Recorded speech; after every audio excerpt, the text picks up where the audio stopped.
All right, welcome to this live. I believe this is April 10th, Sunday, April 10th. So we will see when everyone starts showing up here. Hey, Rebecca, Starlight Worker, how's it going, everybody? How are you doing this morning?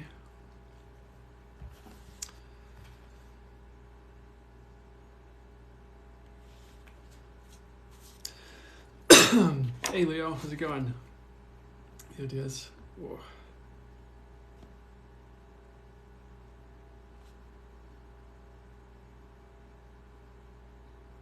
All right, Starlight Worker. Good morning, Marina. How's it going? Good morning, Liza.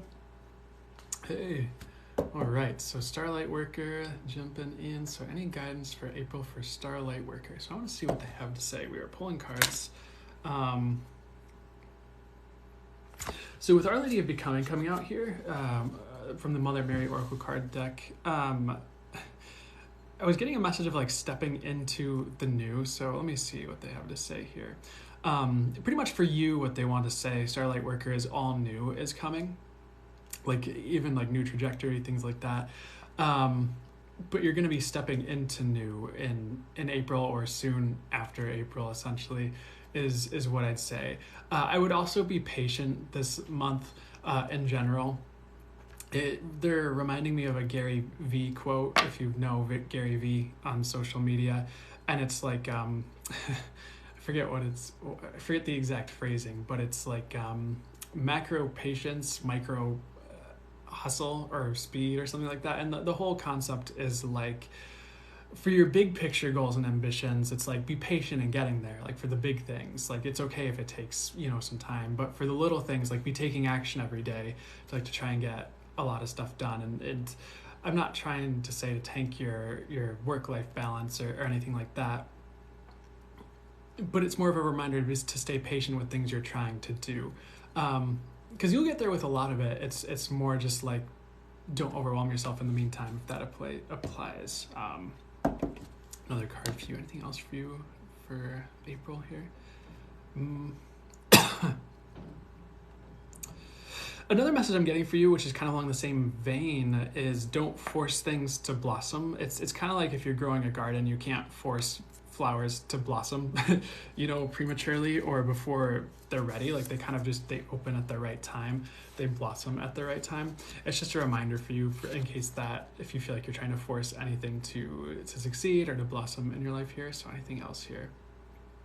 Another message that they have for you is just to focus on emotional fulfillment this season. So not even just April, but this season. Like focus on the things that light you up, that bring you joy. I get that's going to help you in this time period more than you realize if you're focusing on that emotional fulfillment. And it doesn't mean give up on the bag, I guess, to say the lingo that's going around these days, but because that can be a part of it, but your emotional fulfillment is really something that's important to focus on right now to get the most out of life, essentially. I'm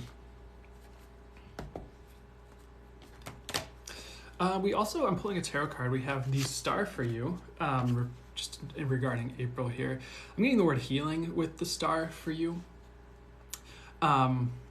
So April, May, you're going to be healing is something I'm getting, like a healing phase, or certain triggers, or it might be a good time to book a healing session if you haven't or already, just to help with that, if that's something that comes up for you pretty strongly here.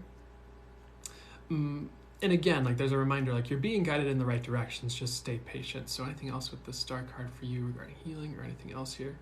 Let's see. The other thing that they're kind of pointing me to is they're pointing my eyes to the pond where she's kind of pouring the water into the pond here. And they're saying you're going to have a ripple effect. So whatever you're doing or building in life, it's going to have a bigger effect than you realize. So if you aren't putting yourself out there, when you have something you want to put yourself out there with, I would. And either way, you're going to be having a bigger effect on the world than you realize through a sort of like ripple effect or butterfly effect is what they're showing me, if that makes sense here. Another message with the star card they have, before I move on, for April is don't waste your energy. She's holding this little, sorry, I have the camera there. She's pouring this one cup out on the ground. I don't think in traditional tarot it means don't waste your energy, but that's the message I'm getting when they point my eyes to it, is don't waste your energy in April. It's better to conserve and rest than to like fret needlessly or worry or go too hard on something you don't need to go too hard on, essentially, is what I'm getting. Especially emotional energy. Like, especially if you're watching the news and you're getting wrapped up in like all the emotional turmoil and energy, and it's okay if you do, but maybe take a break from that and allow yourself to recharge. But that's anything else before we move on from advice for you for April here? They're kind of just reiterating an earlier point, like just go a different direction. So I hope that helps, Starlight Worker. Hey Harley, how's it going? I hope you're doing wonderful too. I appreciate that. Excuse me. Hey Andras Dorina.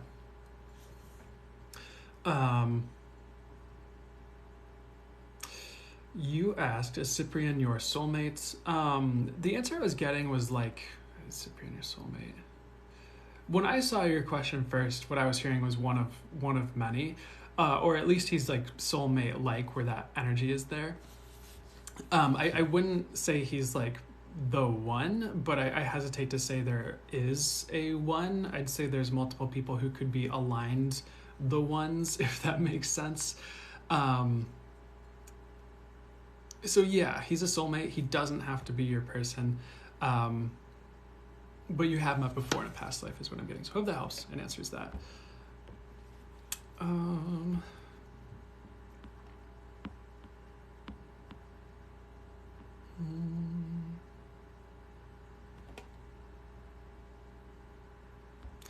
Robin Squirrels, Julia asked, where will their love life lead? Interesting. Let's see where your love life will lead here.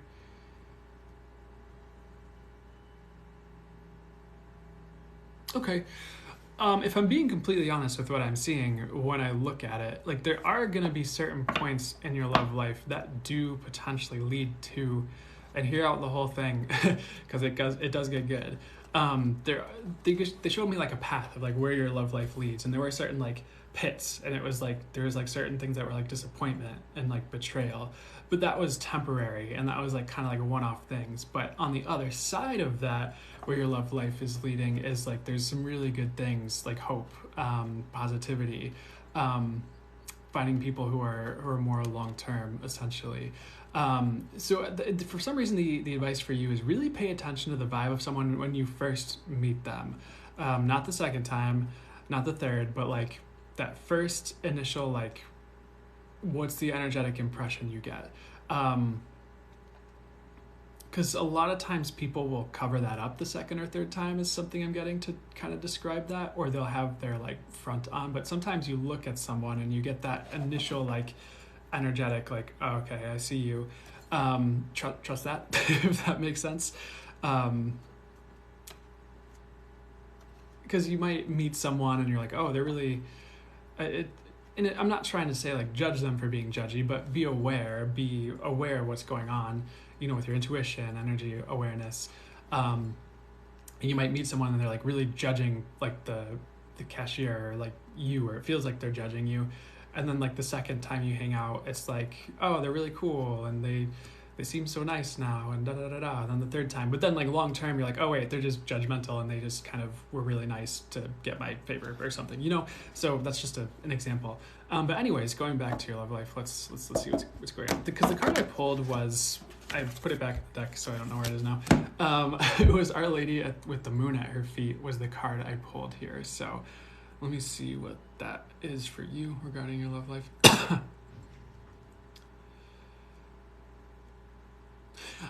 I don't feel like you're gonna have, it's not literally like you're gonna have the whole world in your hands. You might end up having a decent amount of options where you might feel like it, though, if that makes sense. They really want you to go with your gut and trust your intuition. The tarot card that has a lady with a moon at her feet would be the High Priestess in tarot, which is trusting your... The High Priestess is typically about, it's like knowing, it's intuition. It can also be about limitlessness. There's a million, bajillion different meanings in theory. So that's why I just read intuitively and based on what I'm channeling through, what my spirit guides, angels, and source are saying. But, so anything else on those for your love life here? I think what they're saying is that's why you had the message of trust your intuition on your initial impressions with people. I feel like you're going to know, honestly. Besides that, where is your love life headed before we move on here?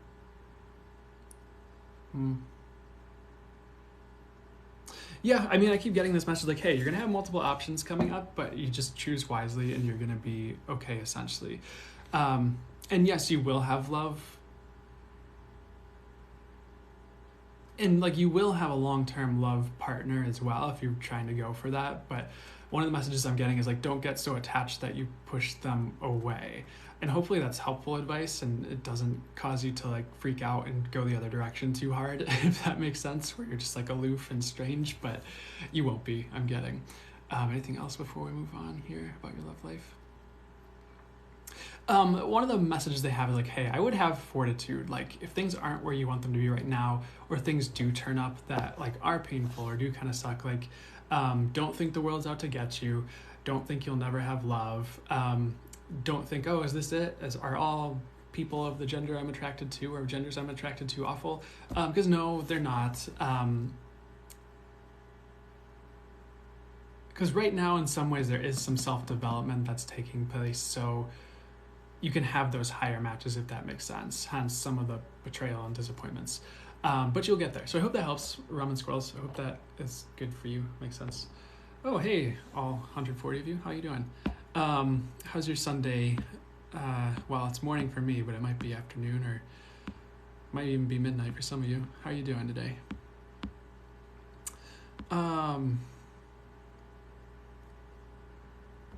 Okay. So 333 Light and Love asks, hey, Brandon, any advice on your path, please? Yeah, let's see here. What I'm getting for you is there's going to be a ramp up, honestly. A ramp up in events, in elevation, like vibrationally, you could say. You are going to a higher place. I'm getting that's in your career, interestingly enough. So what does that mean for you? Is that a promotion? It could be a promotion or like a new job, or if you have a business, it's expanding that and going higher with that. If you are working, if you're not working, let's see, are you working right now? I'm getting you're going to be working. But beyond that, as far as advice for your path here, let's see what else they want to bring through for you, for your path. To kind of reiterate what I was getting earlier, right now is like a ramp up period, and this year is a ramp up period. So you're elevating, your path is going higher. That's to get you to a higher vibrational place more of the time. So you're attracting more of what you want to see, which is the process you're in right now, is learning how to do so, is what I'm getting. But you're going to have a much higher trajectory coming in. That's that higher place we were talking about, where you feel more fulfilled. Things are going more your way. And you're just more in alignment with your soul and source and who you are, essentially. And that's what you're getting to right now. So anything else right now? Sorry, advice on your path here. Some of the, like, just the advice for like right now is like, and hopefully it doesn't sound too trite. I'll see what details I add in as I'm going. Go within, obviously, is kind of like one thing they're talking about right now. I don't really feel like you need too much information from outside of you right now. It might even for you be good to take a break from some of that, if you feel overwhelmed by different opinions or anything like that, or different areas of guidance you're leaning on. Sometimes it's better to have a week and go within and kind of chill and see what comes up is one piece of advice they have for you right now. Another message they have for you is the sun is coming, which is really good. They want me to link it back to tarot, like the sun tarot card, which is, the best card in the deck. Geez. So why is the sun coming for you? What's this about here? It's just kind of a reminder that even if you're in the middle of something right now, like the sun is going to come out. You are going to start to see like the dawn, the sun peeking through the clouds, metaphorically, so to speak here. And if you feel like there's been a climb metaphorically, like whether it's work or climbing a mountain and personal healing or something like that, I don't feel like it is over, but I feel like it's going to be worth it.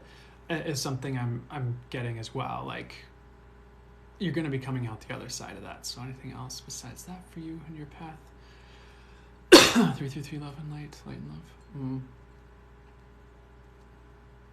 Okay, yeah, and I feel like I sometimes I'll bring this through for certain people, but they're saying the moon is going away. What they mean by that is it's like going again back to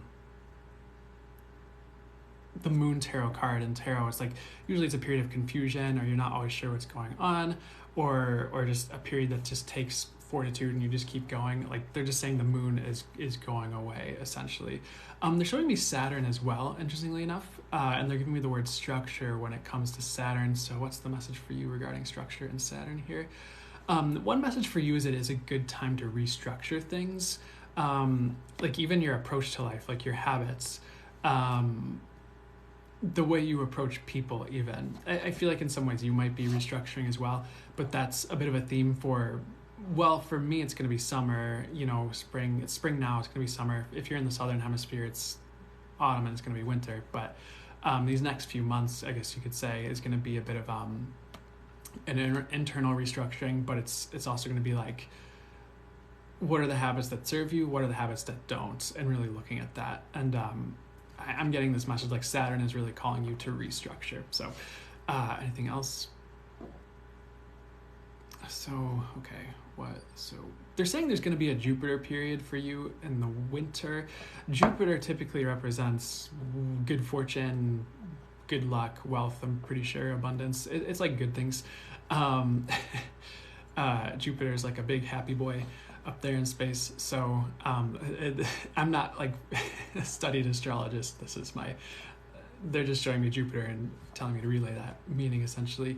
But they said that's going to be in the winter time. So whenever that is for you, in the winter, it's going to be, they're saying it's going to be like December, January. Like, it's going to be a pretty good Jupiter period for you, where things are really coming together. Anything else here? I wouldn't hesitate to change things in your life, by the way, around this time. Maybe after this upcoming Mercury in retrograde, but now, next few months, I wouldn't hesitate to change things if you feel called to, because it's like things kind of do need to rearrange quickly. So you're right, in alignment with the energies if you're doing that. So that's it. Hope that helps. My question disappeared. But that was for Light Love 333 or 333 Light Love. I hope that helped. Oh. So, sorry, I saw this one and I got an answer, so I'm going to answer it. Call Me Mary Claire asked, they feel so awkward in social situations. Any advice for them? So the boring advice that they said first and foremost was practice. Even if it's a cashier at a grocery store, like, just be super mindful and present with the interaction and like, hey, how's your day? And like, maybe try to go a little bit further with them than you normally would. Like, maybe you're just like, hey, how's it going? Thanks for reading me out. Bye. Or whatever your standard habitual pattern is when you go to the store or buy something in person. But maybe if there's someone who's receptive to it, try to go a little bit further. Like, hey, like, how's your shift been? Like, how's things been for you this week? Has the store been busy? I don't know. But that's a good way just to practice in very low risk social settings until you can build more confidence. And I think another thing that would help you is just realizing you are actually like pretty cool. They are saying you actually are cool. I'm not just pulling that out of my butt.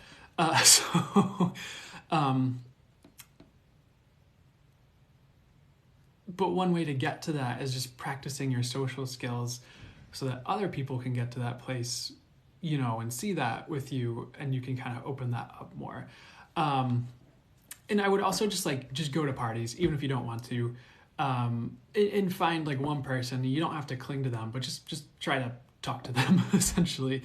Because it's I used to think I was pretty awkward in social situations too, especially in high school. But like as I kind of got out of high school and just met new people, and especially made friends with people who were older than me, who were a bit more practiced socially, like you kind of just learn the ropes through meeting people and talking to people and hanging out and things like that. So I hope that helps at all as advice. I know it might feel a bit standard, but that's kind of what's coming through. So anything else that would help you with social situations in general? One message I want to say for you as well is most people are not looking at you as deeply as you think they are, if that makes sense.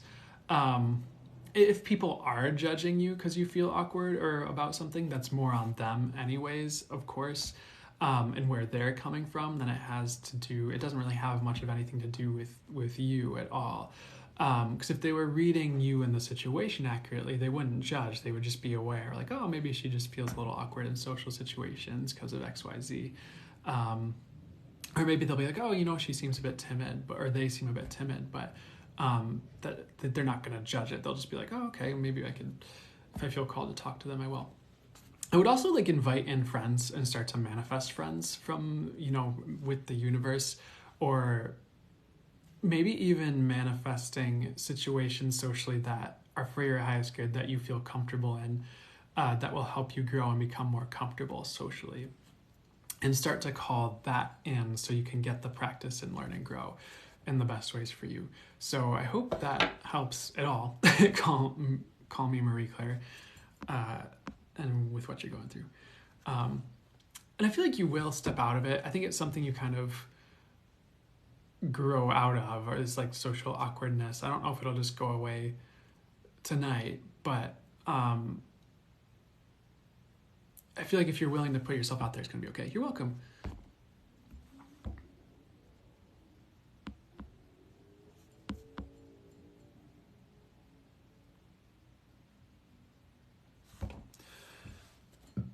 Excuse me. Redabai asked, any signs that they have been missing or misreading? Not the second one. I don't think you've been misreading anything, but as far as missing, there have been a few. But I really get the universe will always kind of come back if you miss something. It's not like, oh, you missed your sign, you're screwed. Because the universe is infinite and is everything. So the universe has pretty much infinite opportunities to get you the signs you need to see in different ways until you get it, if that makes sense. And if something doesn't make sense at first, by the way, it will. The universe will clarify it either through someone else, something else, or maybe it's a sign that's leading to something to get you to pay attention. What does that mean? Like maybe you're seeing sunny side up eggs everywhere, and you overhear people saying it in conversation. You're like, what the heck is going on with sunny side up eggs? And then, I don't know, you see a YouTube reading and one of the options for the pick a card is sunny side up eggs. And there it's like, here, choose your breakfast item for your reading or something. I don't know. Or maybe you click on a reading and it doesn't have that as the front, but one of the signs or one of the messages that the reader gets is about sunny side up eggs. You're like, oh, this message is for me. I see what this message means now. It's just another way to really ensure the universe gets the message across. So that's one additional way signs can work. Of course, there's a lot of different ways signs can work, but that's just something they wanted me to bring through for you or someone else listening at least. So, but anything you've been missing that I can help you with at this time here, I would pay attention to birds, especially birds of a different color or variety. Because they're showing me like a woodpecker, they're showing me kind of like a bluebird, they're showing me a peacock, they're showing me a parrot.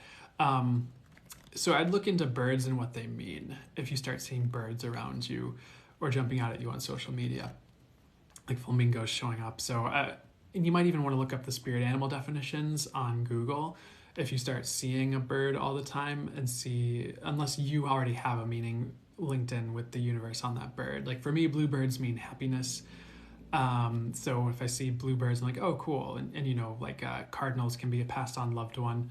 Um, and feathers have their own meaning for me as well. So I hope that helps right away.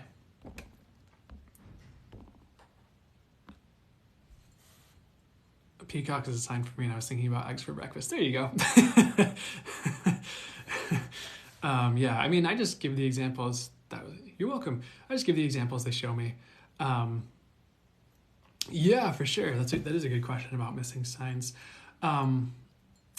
For some reason, the message I'm getting that I want to share with you guys as a whole is like, you can't miss signs if you're trying. And sometimes you will, if that makes sense. Like sometimes they'll just like, you'll see it and it just won't quite like, I think if you're paying attention, once you get more adept at it, you don't miss. But if you're newer or you're just starting to get into it, or maybe you're distracted by something in your personal life and you're feeling a bit sad or something, it might be easier to miss it because you're just kind of wrapped up in whatever's going on. But if you're trying, if you're paying attention, like you're not going to miss it because one way, shape, or form, it can become just a 24/7 constant where it's like your way of living. It's just like synchronicity.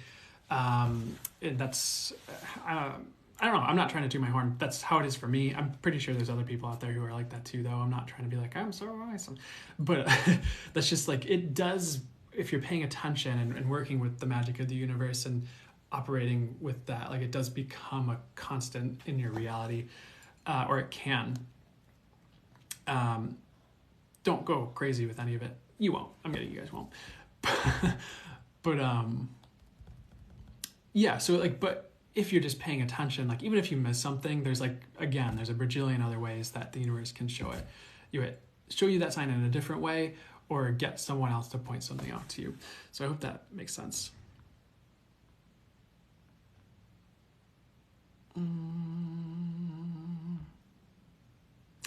Can you think too much in signs with signs? I'd just say if you ever find yourself getting too wrapped up in it, I would take a step back and just be like, all right, universe, show me, give me clarity on this. I feel like I'm getting a bit lost in this. So I'm just going to take a step back and let you show me. Thank you. And see what shows up at that point. Because you definitely don't want to overthink it. I think sometimes if you see it and you don't get it right away, just keep it in your back pocket, and the universe will show you what it means, either through a reading, through someone else talking about it, through maybe a post on Instagram will show up like, what does this sign mean? And you're like, oh, there you go. I don't know. I hope that makes sense.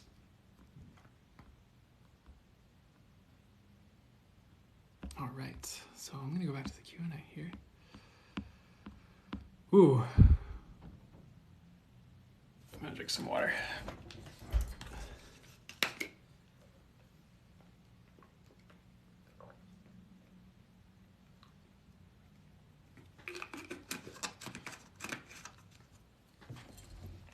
Okay. Next question.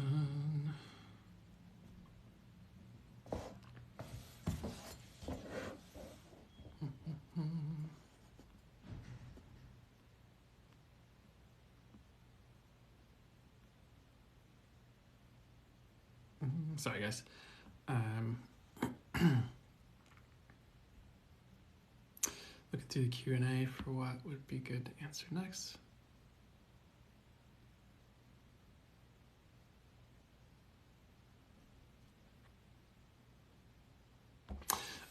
Too Cool Party Ghoul asks, will my writing project lead me to where I want? I get it will lead you close to where you want, and it's a step to where you want, if that makes sense. So keep going with it. It's also, in addition to that, it is good practice for other things you might wanting to be writing, and I'm not saying that's the only reason you're doing it, by the way.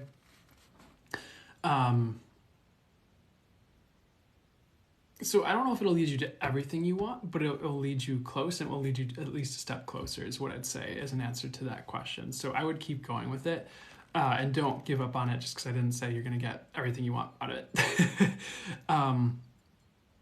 Because if it's the right direction, or if it's not the right direction, it's really close to the right direction, and it will turn into the right direction. So I hope that helps. Too Cool Party Ghoul. It is definitely worth working on that. Some people go to church on Sundays and come here and listen. That's awesome. Yeah, I didn't do that on purpose. That's just like, that was the first day I could go live when I hit 1,000 followers was on a Sunday, and I just kept going live on Sunday since. Jemmy Marie. Yeah, I do lives every Sunday. Hopefully I'm saying your name correctly. How's it going? Good to see you. Fabulous comes from within. Oh my goodness, I had the same question about writing. Okay, I want to see if your answer is different. Fabulous comes from within here. Yeah, I get you both need to keep going with your writing. I feel like, especially for you, Fabulous comes from within, there might be some twists and turns with your writing, or some surprise twists with direction you feel called to go with it.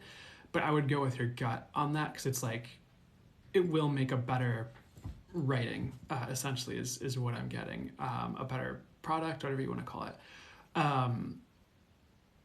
But yeah, keep going with it. You need to, is what I'm getting. If that makes sense. I don't feel like you're missing anything, Sad Baby, if you were asking about signs and synchronicities. Okay.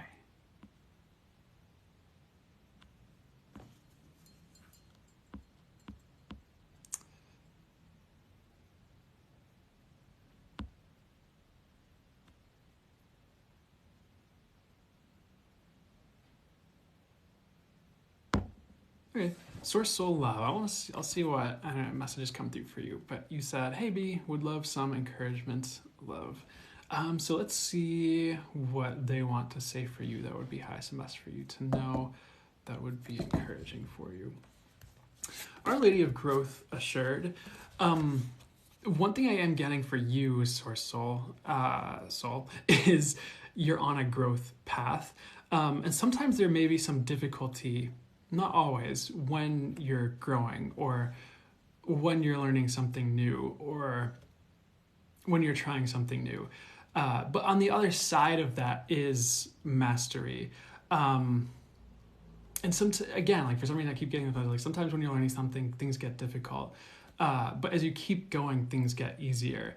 And it'll be the same for you now with everything you're going through, essentially, is what I'm getting. If you keep going, like things get easier, essentially. I do also get like there is going to be a bit of an uplift for you on your path. There might be some more angelic frequency around you than in the past, or than usual, or I just feel like there's going to be some type of lightening of the load for you coming in here. Like maybe next month is what I'm getting as a time frame where things do appear easier. And the way they're showing it to me is like you're walking on this path with like this really huge, like heavy backpack, and there's an angel that comes in and flies behind you and like lifts up the backpack so it's not as heavy, if that makes sense. So it's like you're still doing your path, but it's like things are a lot lighter as you're doing it. You don't feel so weighed down, if that makes sense. That's like an analogy for what I'm seeing with that message. Well, that is the analogy they were showing me to describe that message, excuse me. So anything else that would be for your highest good at this time to know? Okay, we're doing this card here. Seven of Wands coming out here with they kind of just moved my hand over there and pulled a tarot card. So what do you need to know with the Seven of Wands here?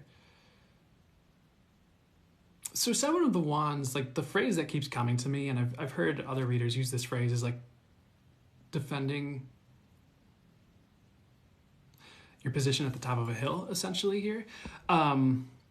This is temporary. If you feel like you're fighting things off, or you're having to defend yourself, or you got somewhere and you're trying to keep it, is another example that's coming to me, interestingly enough. You're not going to lose, first and foremost, and the resistance is temporary. Like you're not going to be facing this battle, so to speak, your whole life. So I would keep defending your position at the top of the hill. I would definitely keep defending your position at the top of the hill, because I feel like you will come out on top in that situation. And even if you don't, there's another hill that's less crowded that's for you that you'll get to the top of and enjoy it even more. So in some ways, it's kind of like a win-win message. Another card coming out for you, King of Wands here. the message I'm getting with King of Wands is like, hey, go with what you're passionate about. Because the Wands suite can typically talk about passion, things that are fiery, sometimes even ambition, if that makes sense. But I keep getting these words with these cards of victory. Like you're headed to a victory, but it's again, like on the other side of difficulty is mastery, is like the quote they're kind of bringing back again. Another way to read these is like on the Wand suite, like he does have this cloak that's covered in salamanders over here, and that can signify protection, like protection from fire. He even has a little lizard guy hanging out at the bottom of the card. And the message is like you are divinely protected. And like, especially if you're just doing your best to go down your highest and best path, like you're gonna be okay. You're gonna be divinely, in some way, shape, or form, especially if you're going for that, divinely protected, potentially divinely guided. Like if you're looking out for the signs or you're doing your best to connect with your soul, one way, shape, or form that guidance will find you, whether it's through someone else or directly to you, wherever you're at in your journey, whether, because if you are at a place where you can channel, like a lot of the times that guidance just comes directly to you. Or if you're not, like that can come through, it can come through a reading, it can come through a friend if you're paying attention to what they're saying and you're like, oh, that's weird that you said that. I was just thinking about that.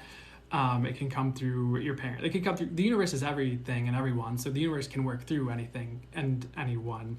And that's, to me, that's part of how we get synchronicity and things like that. I'm not sure why my Q&A questions keep disappearing, but anyway, to wrap it up, anything else that you need to hear at this time here? I would go for your ambitions, honestly, is something else I'm hearing with this card. Even if it does turn into something different in the long haul, it's worth getting the experience of going for what you want to do, as it prepares you for future endeavors. And on top of that, you never know which thing is going to take off. Did I say that right? You never know which thing is going to take off. Yeah. I don't know what happened there. So it's worth consistently going for what you do, whether what you want to do changes or the universe redirects you a little bit or whatever it is. Because at least you're going somewhere and opening up the opportunity for the universe to bring you what you want or better. So anything else here? And also, like, for some reason I'm getting this phrase, like, don't think you're a peasant because you're not. Even if you feel like you're toiling in the fields or working a day job or doing whatever you're doing, if it's not where you want to be, it doesn't mean you can't turn your life around later. Two, it doesn't mean that's where you belong long term or for the rest of your life. So, and of course, like you're always where you're supposed to be, but I think you know what I mean when I say that too. So anything else for you? But that's it. I feel like there's one more thing for you here. I don't know. I don't know why this phrasing is coming in again for you. I think this was source, soul. But it's like, don't feel like you're a loser, or don't feel like you have to be a loser in any way, shape, or form. Because I don't really feel like anyone is meant to be a loser, if that makes sense. And it's kind of a construct, like being a winner versus being a loser. It is kind of just made up by humans, essentially. So, I mean, that's one way to look at it. But beyond that, like, most of you here really came here to win. Like, you didn't really come here to be defeated and stay defeated, or to be an outcast and stay an outcast and no one loves you or anything like that. Like, that's not really the way you're supposed to keep on living. And it doesn't mean you need to try to force yourself to be a winner by someone else's standards or society's standards. But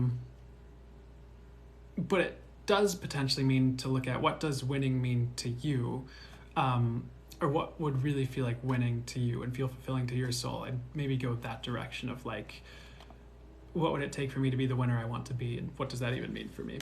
So I hope that helps. I hope that helps, Source Soul. You're welcome for that, the messages and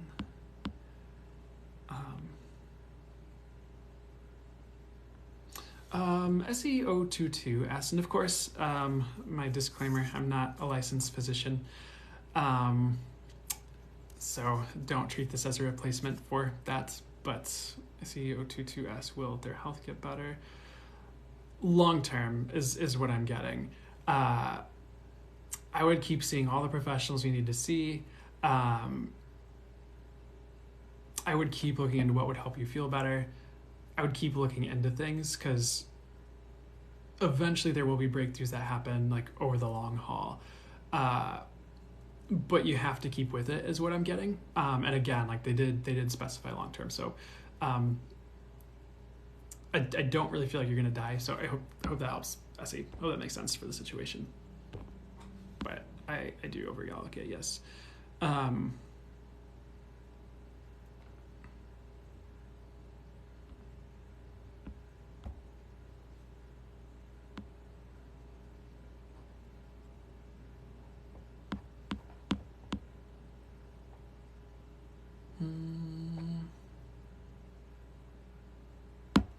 Okay, AKA GR asked,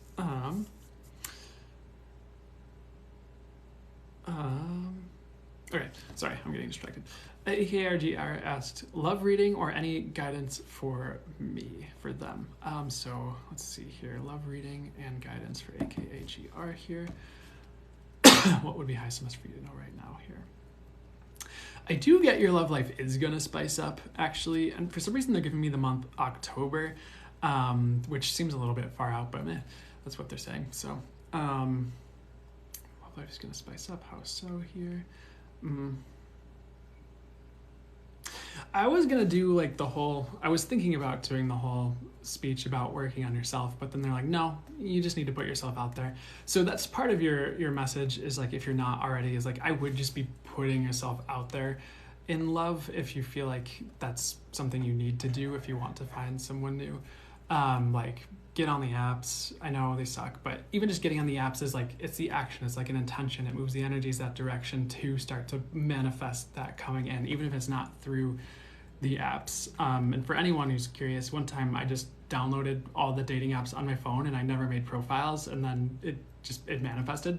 So I'm not saying do that. Some of you might need to get on there and swipe a bit, but that's just a story that I can relay to you.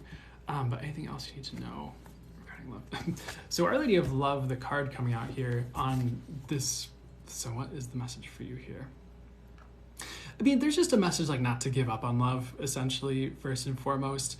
I feel like for you there is better coming. And they are, again, highlighting the month October of like things firing up a bit, getting a bit spicier. I just get this message like if you keep going, you find better love.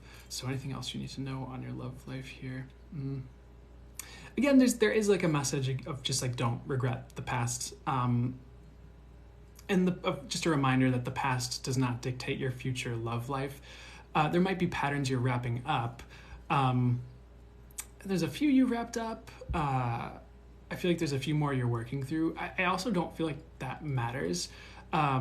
It kind of gets to a point where you can essentially dissolve the patterns in the relationship or through the relationship. So don't worry about that too much. I would really go for it nonetheless. Anything else you need to know about your love life here? So we already said don't give up. Okay, if you feel like you've constantly been dating like one type of person or a particular type of person, it's kind of time for like a new type of person. What would be a good example here? Like maybe you always only date white middle-aged men with a career in, I don't know, the pharmaceutical industry, and there's nothing wrong with that. But maybe it's time to explore someone a bit more wild, or maybe they own a business instead, or maybe they, I don't know, maybe they travel and do van life or something like that. It doesn't literally have to be that, but that's, for some reason, that's like an example that comes to me as a way just to switch up the type of person. Because I feel like that will lead to more success and more fun. And I feel like you'll be happier that way too. So as far as guidance in general for you right now here, let's see, Our Lady of Promise is the next one. And it's interesting that love and promise kind of showed up together. I find that interesting. But what's the message for you with this one here? So sometimes I hesitate to say this, but it's the words I'm getting, so I'll say it. But there's a promise of a turnaround for you, essentially. I feel like that's in love. I feel like that's also slightly in general as well, though, for your life.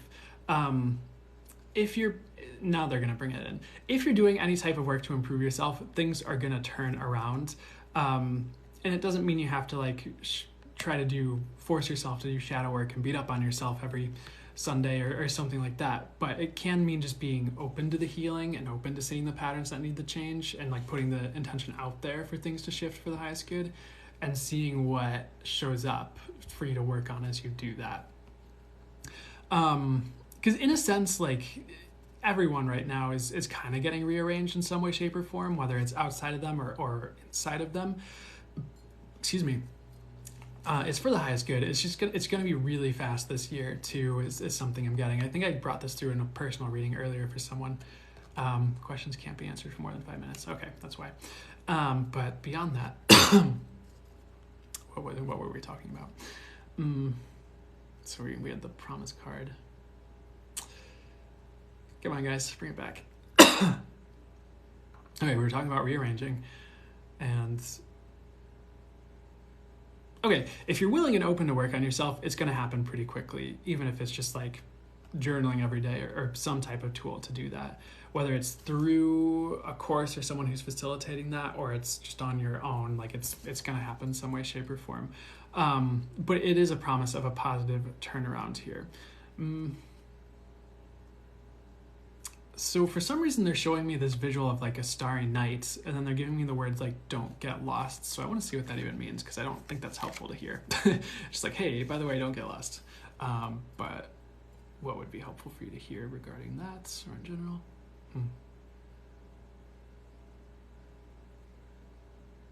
Okay, the message I'm getting from that, as they clarify it, is don't lose yourself in love.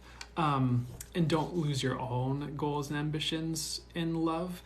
And it's okay if having that love is like one of your dreams or goals, or I guess you could call it ambitions. But don't lose the rest of you in that, because there's so much more to you than a relationship, essentially.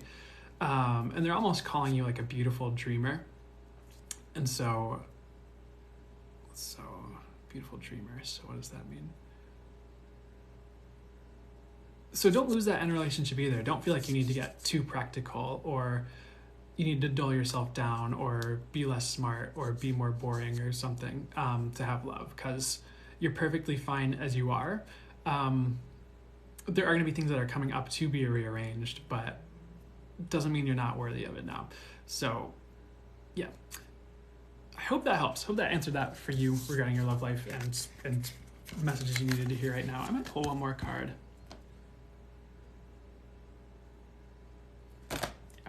The Fool. So, okay, and the Knight of Wands was underneath that, which is things happening quickly or speeding up, or communication.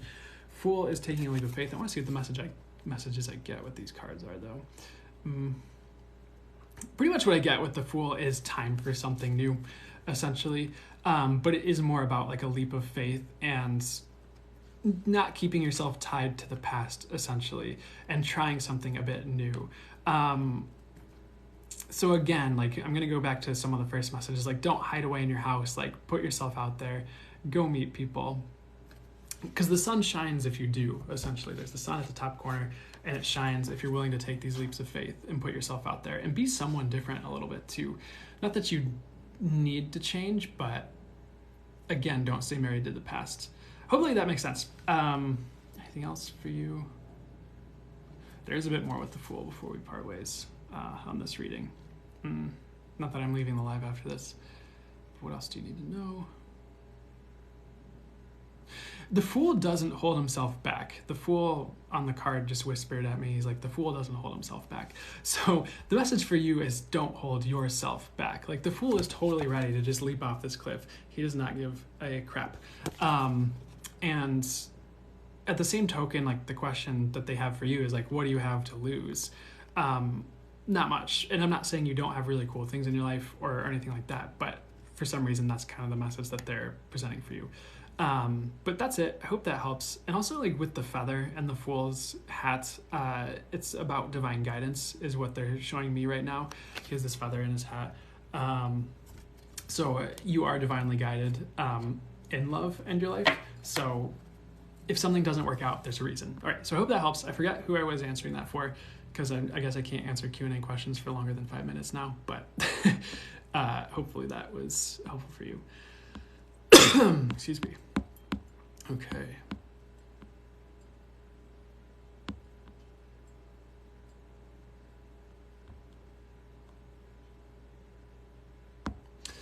Jeanne Sorensen 1 asked Brandon, am I with my soulmate? Hey, Destiny. Yeah, I'll definitely drink some water. Good to see you. So are you with your soulmate? Yeah, you're with one of your soulmates. I get this weird message for you, like, don't get tied to them thinking that they have to be your only one. Like, let it develop and hold it loosely and let it be what it is and let them show you who they are, of course. Excuse me. So don't get sold on them having to be the one just because I said that. But yes, absolutely. There's a past life soulmate connection with the person you're with. Excuse me. Hope that helps. I hope you're doing well too, Destiny. By the way, I just want to give a shout out and a thank you to the moderators.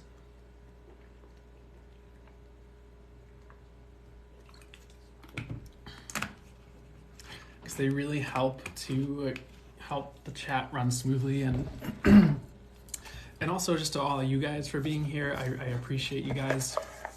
I always appreciate getting to do this. Excuse me. And the moderators just help it run more smoothly, and also just help keep you guys informed if you have a question and I'm busy answering something. So thank you guys. I'm glad you're doing good too.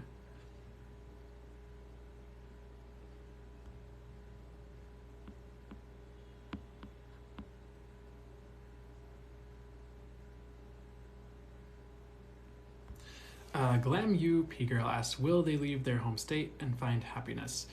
Well, there's a couple messages they want to bring through for you. One is you can absolutely find happiness where you are right now. I'll answer that in a second, Sean. Thank you for asking that. So Glam UP asked, will they leave their home state and find happiness? So you can find happiness. I do get, yes, you're going to leave your home state. I do get you can find happiness where you're at right now. You don't have to leave your home state to find that, as funny as that may sound. So let's see here. What would it take for you to have happiness in general here? When I kind of check in and just ask what would help you to have happiness, one of the things I actually get, interestingly enough, is release, like the concept of release.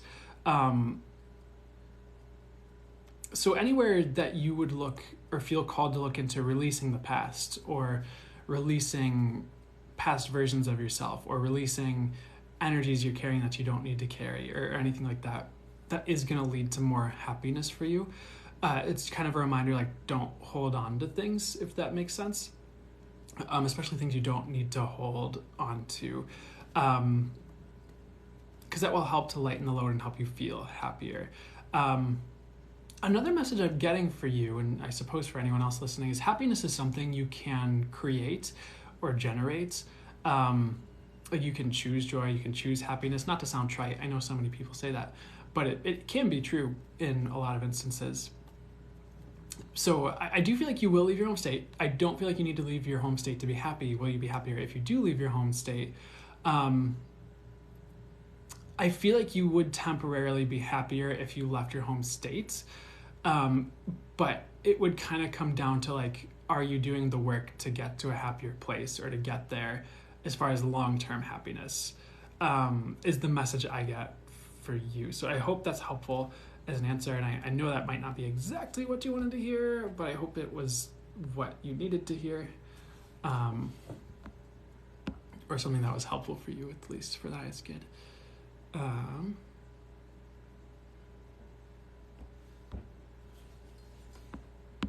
Okay.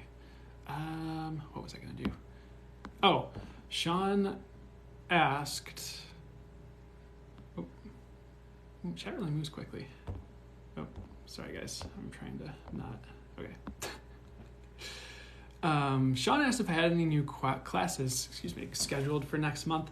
I don't have any scheduled for next month yet. I have a Reiki one that's available. It's like in a week. I didn't promote that one very well. So, but if anyone's interested in Reiki, I do have Reiki one coming up this next Saturday. I have Reiki 2, not this upcoming Saturday, but the one after that. And then I have a Valiumi core class coming up April 30th, which is the modality I received and channeled through starting in 2018. I started getting symbols for that and working with that modality, and I started teaching other people in 2020.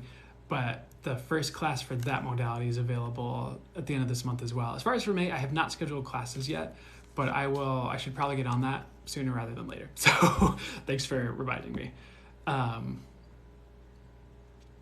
Thanks Sean for the shout out. Oh my gosh. I'm trying to not get stuck with my keyboard open here. Okay, there we go.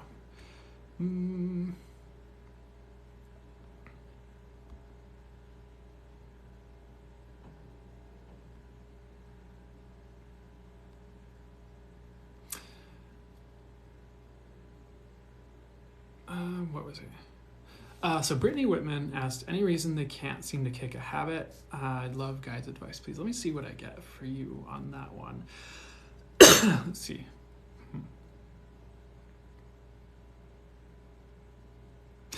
Oh, interestingly enough, one of the things that they're showing me that would be helpful to you potentially, Brittany, for changing habits would be access tools. And when I say access tools, it's from a modality called Access Consciousness, which I'm not technically really a practitioner of, but I've read some of their books and I've watched a lot of their videos, and I like a lot of their tools that they have.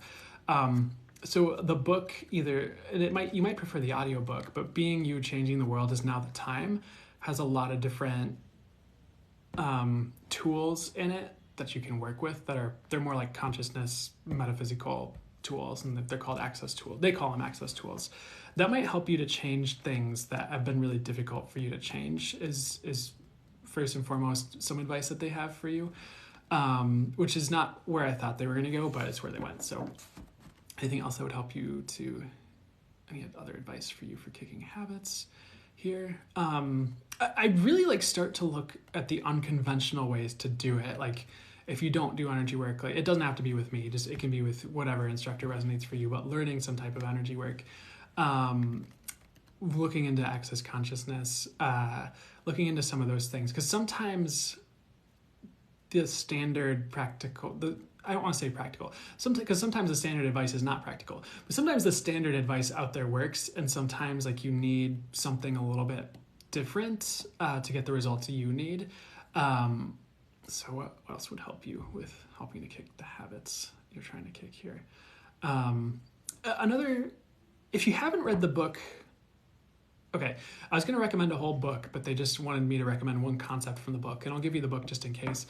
But it was one of the concepts with habits, and it's from the book called The Power of Habit by Charles Duhigg. Duhigg? I think that's his name. I haven't read the book in a while. But one of the concepts in the book was when you go to get rid of a habit, have something else you're replacing it with, that will help you to get rid of it. So for instance, one of the habits I had to kick, or I don't know if it was an addiction, was Monster energy drinks. This wasn't recent. This was when I was 18 and 19 and early 20s.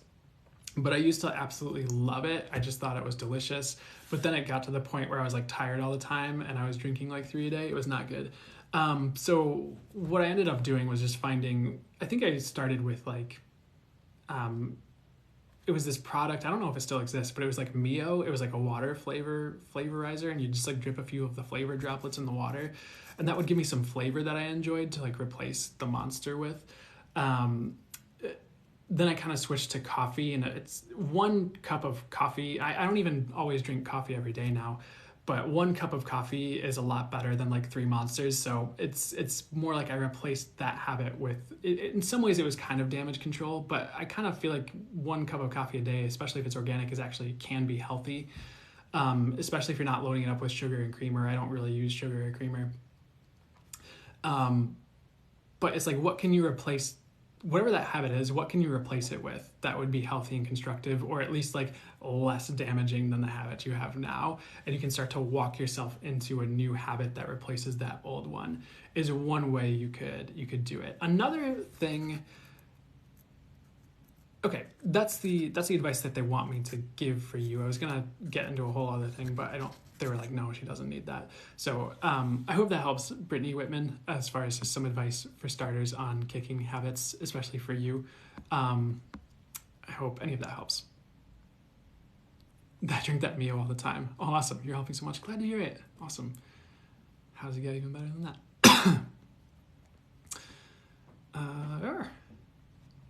You're welcome. Anything else for you before we move on here? I don't know. For some reason, they just want to re-emphasize the message for you about kicking old habits. Like, you don't need traditional methods. You need untraditional methods or unconventional methods. So I hope that helps. And it's okay to try a combination of both, but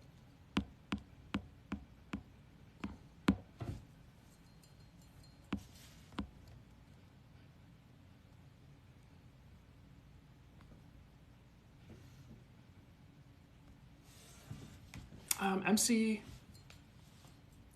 831203 asked, hey B, what is this point in their life teaching them? So what is this point in MC's life teaching them right now here? What I get first and foremost is how to love. Like, this point in your life is teaching you how to love. It's also teaching you how to go deeper within yourself and heal, is something I'm getting. It's also like, the question I'm also getting is like, what kind of abundance do you want to see? So it's kind of asking you or showing you like, what is the right form of abundance for you? What feels abundant to you? So you live a life that you feel fulfilled with and resonates with you and is for you and not for other people, essentially. And like right now, you're really going deeper into love. And I don't know if that might look challenging for you. Maybe it looks light and airy. No, it does not look light and airy. I'm kidding. But anything else this point in your life is trying to teach you here?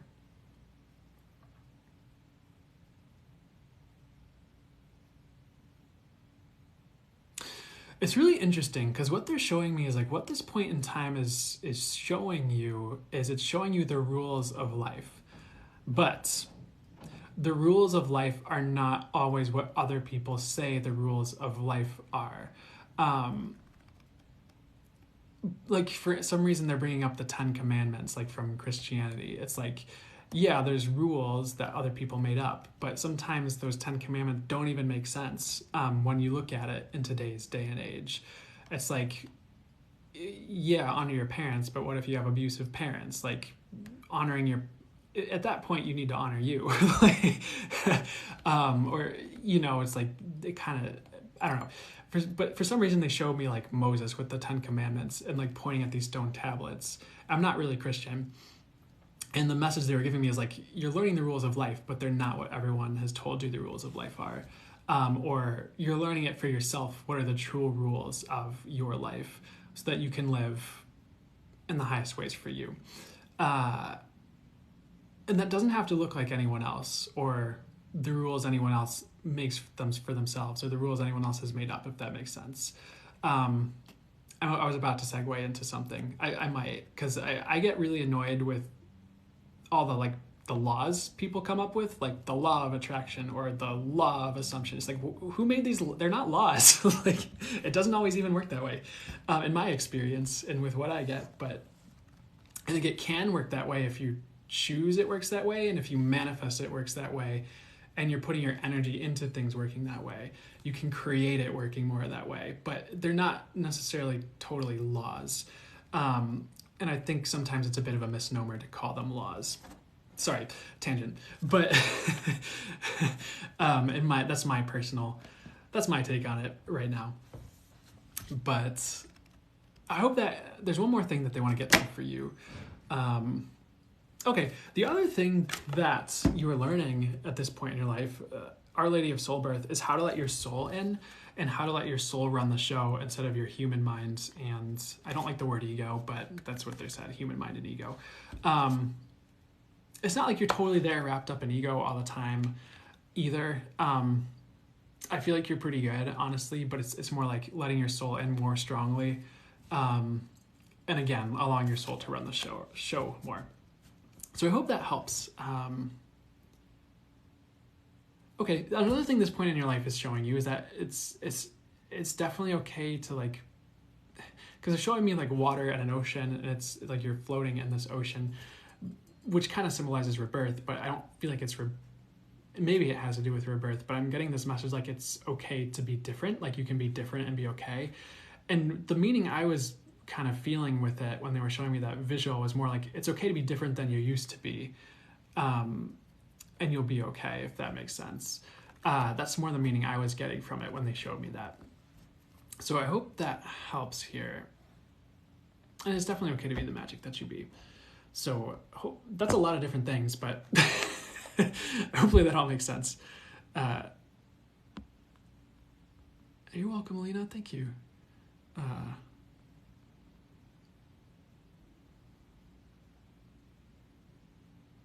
This has been in my space. The laws, the modalities, these are constructs, thought forms. Yeah.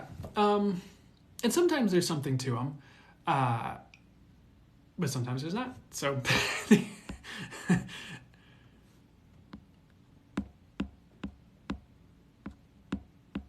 that's what I heard. Sometimes there's something to them, sometimes there's not. And I think sometimes they can be really good frameworks for you to kick off your spiritual journey. But at a certain point, like the training wheels come off, or the rocket ship no longer needs the scaffolding to keep it standing upright once it's taking off, you know. So sometimes the framework is really helpful, and sometimes it gives you something to lean back on when you need it. But sometimes it's holding people back if they don't need it, or if they were already in a higher and better understanding before they stumbled across the quote-unquote common teaching that was out there. Like if you're already living intuitively, like most fully, you probably don't need someone else's framework to tell you how things work, because you can intuit it for yourself, or the universe will one way, shape, or form walk you into the understanding or the knowing that's highest and best for you regarding those things or life or the universe. And that's where sometimes those frameworks can sort of be a detriment, especially if they're not fully accurate. And I'll be honest, and this is me and my experience. It's not it's not like my angels get pissed off or source gets pissed off, but sometimes the certain frameworks that get out there, I get personally, and maybe it's something for me to look at, really annoyed because it doesn't line up with what my intuition and my channel guidance and what I get says. And I'm just like, how is this even out there? Like, why are these Instagram posts everywhere? Like, I'm getting so annoyed. But that's me. So hope that helps someone out there who's getting confused with the mass teachings and law of attraction and stuff. I don't know. And I know that's not a common teaching, but for some reason I feel like it should be. Like, you don't always need these other frameworks. Oh, thanks, Leo Diaz. Latina, are they going on the right path? So yes and no, but mostly yes. Okay, let me see how they're clarifying it. They want me to say it's a yes. There might be a few things that you're wrapping up or straightening out, but overall you're going on the right direction. There's definitely nothing you're doing wrong per se, is something I'm getting as well. I would keep going in the direction you're going. It is going to yield fruit, essentially, is what I'm getting. Ooh, excuse me. Just one thing that they're saying to potentially keep an eye out for is just make sure it feels light to you.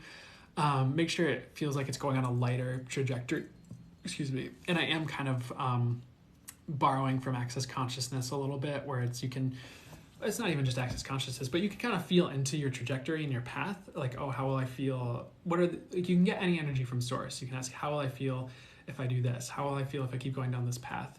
How will I feel if I switch it up in this way? And you'll start to you will get the energy of what that will feel like, what that will be like if you make those different choices. So as long as your path feels light to you, keep going down it. If you feel like you're in the place to feel into it in that way. Yeah, I mean, I hope that helps as an answer, Altina. I'd keep going.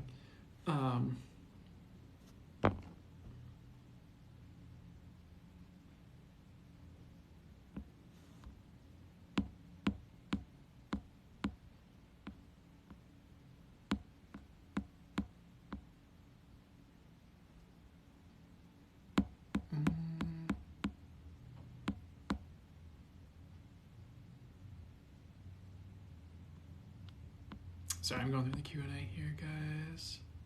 I should stop saying sorry. Probably gonna start saying it all the time now because I said I should stop. We'll see. Olivia Scott 4, how aspiring human. Sorry, I'm gonna answer both of these. Any advice for a career? For a career field for me. I'm gonna get back to you. I thought your question said something different, but I'll get right back to you. Remind me. Olivia Scott 4 said, anything for them from their angels here. So Our Lady of Holy Fire coming out here, I'm getting the word purification for you. It's time to purify everything. So what does that mean for you here? I mean, I would be doing like spring cleaning in your house. They're showing me that. I would be, if there are certain ties that aren't serving you with people or jobs, I would be either cutting those off or taking a step back and reassessing them, or seeing if you do need certain boundaries in place to keep going with those relationships. It's time to purify everything you've been doing, essentially, is what I'm getting. And sometimes that just looks like cleaning house. Sometimes that looks like, for you, it does not necessarily look like getting an energy work session, they're clarifying. And the other thing that's jumping out to me on this card is hibiscus. Interestingly enough, it looks like a hibiscus flower on this card. So what is that about for you? You might consider, and again, this isn't medical advice, but you might consider looking into getting some hibiscus tea and drinking hibiscus tea. I'm pretty sure there are some pretty good health benefits with hibiscus, and you might want to look it up just in case, or ask an herbalist or something. But that's really jumping out at me as something that might be helpful for you and potentially your body at this time, if it feels right to you. Beyond that here, the other thing that's drawing my eyes here are they're pointing my eyes to these gold birds on this card here. So I want to see what that's about for you, for Olivia Scott here. And I'm getting this message or phrase,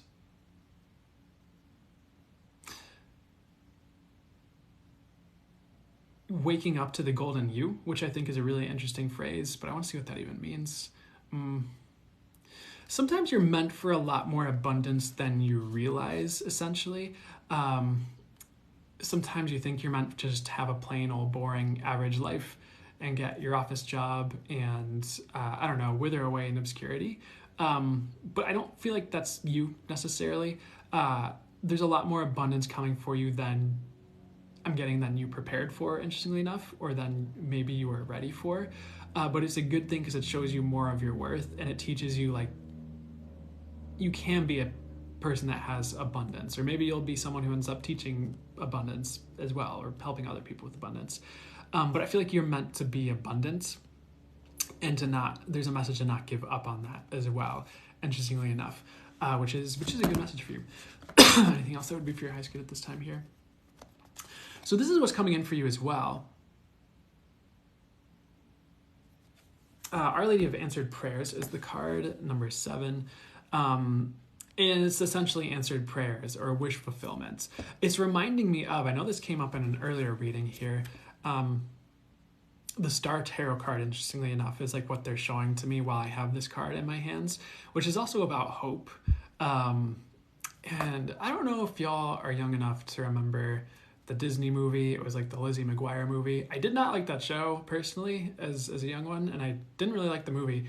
But there's that one song that's like gets stuck in your head pretty easily, and it's like, I don't even want to sing it, but it's like, hey now, this is what dreams are made of, or something like that. And that's what they started playing as I was sitting with this card here. Um, and it's kind of a reminder that you can have answered prayers and that you will have wish fulfillments, and also that like you probably should go big and go for your dreams. That's not the main message. It's more like a message that dreams do come true, and you will find that you have that this lifetime, essentially. So they're pointing my eyes to the DNA strands on this. Hey, Prince Priestess. Sorry, they're pointing me to like these double helix strands coming from this heart here on this Mother Mary card here. And it's kind of an interesting side message that's, I'll delve into it. But it's kind of like what the message that's come through multiple times in this live already is like things are really rearranging. But like they're even talking about like human evolution, and it kind of links back to ascension and human evolution going further. And I'll get into it. Or maybe I'll get into it after Olivia's thing, and then I'll help. Okay, then I'll help Aspiring Human. But never mind, I'll get into it. But one thing that I thought was really interesting was with like ascension, ascension, the shifting consciousness, whatever you call it, is that there's a lot of different unlinked and unrelated people or spiritual teachers who are really pointing to it just in different ways. For instance, like there's people who are, I don't know if you want to even call them New Age, but there's people who are really what they would call like on their ascension path, and they're helping with the ascension of humanity. And they have all these terms like grid keepers and way showers and yada, yada, doodah. And then you have people in like access consciousness. And one of the things they said a couple of years ago is like, they kind of spoke to like some people, and this was like years ago. So I haven't had trouble with this. I don't think other people have had as much trouble with this as much recently either. One thing they talked about that felt light to them was like, yeah, human evolution is kicking off. Like every few thousand years, like they use like a X-Men quote in their class, but every few thousand years, like evolution leaps forward. And they're kind of like, that's actually something that's happening, is like human evolution is kind of leaping forward. And that kind of ties in. I thought it was interesting because it tied in with the ascension kind of timeline as well. And then you have people who are, I hesitate to call them Catholic. And I only really know about this because of my mom, who's more Christian. And one of her favorite Christian teachers, I guess, I haven't had an in-depth conversation with her about it, is this dude named Richard Rohr, who shouldn't be a Catholic priest, but for some reason he still stays with the church. And what he calls this time period is like a luminous transition on earth. And he's the least Catholic priest you'll ever meet, essentially, is based on what I've heard from her. Because I've heard certain things she said about what he said. I'm like, that's actually pretty good. So it's like all these different people are pointing towards this leap forward, this ascension, human evolution. And it's all these different spiritual teachers and all these different vantage points. And I think it's really interesting how the different people quantify it or say it. But why is that coming through for you, Olivia Scott, at all? It's just to know that you are growing on that level and you're not unaffected by it. And that's part of the rearrangement that's occurring on Earth, is this leap forward. And it does happen faster. So I guess like part of the message is like you're not immune to some of those grander shifts that are occurring. And as above, so below, sometimes you shifting is shifting the collective, and sometimes the collective shifting is helping you shift in a positive way for the better, for the highest good, essentially. And they're kind of saying like, that's it. She's helping with ascension. So, all that to say that. Anyways, hope that makes any sense. Hope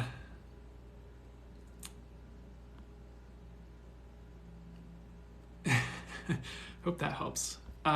Olivia Scott, it made sense. Yeah, you gotta do that. Hey, Ruda, good to see you.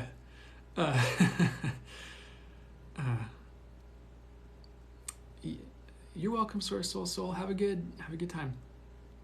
Can you go connect the body? Okay, so I was gonna help Aspiring Human next. And they were asking about a career path. Because I saw your question, I didn't see it fully. I'm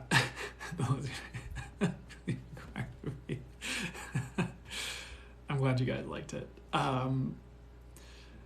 You were asking about a career path, because the first thing I heard when I saw your question really quickly Oh my god, crusty crew.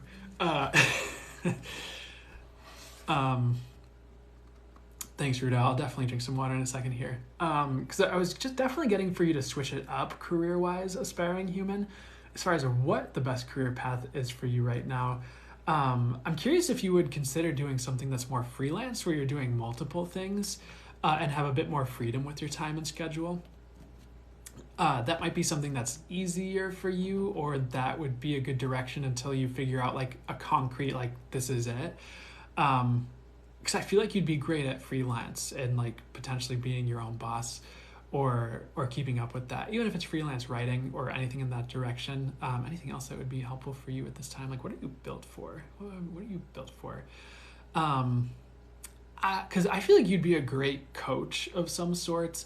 Whether that's because I was asking like, what are you built for, and they just showed me coaching, like whether it's life coaching or some form of coaching others. I feel like counseling would be okay. I'm not sure if that's totally it for you though. Honestly, when I sit with it, what else would be helpful for you career wise? What would be highest and best for you to know here?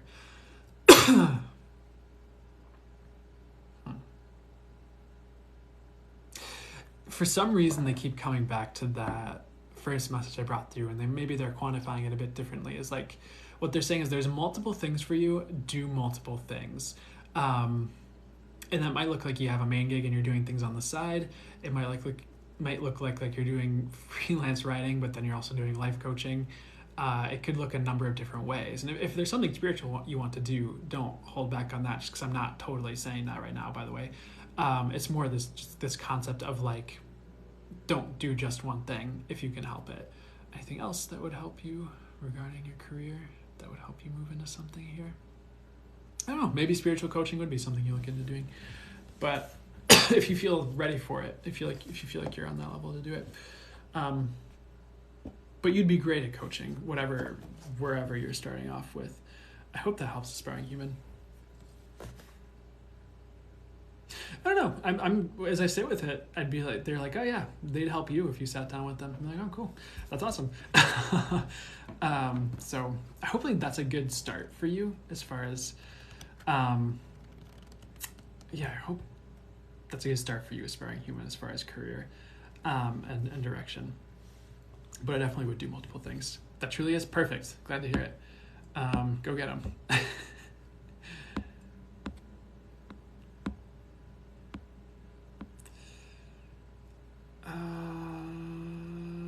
Time for new me. Oh, that's a really great synchronistic username.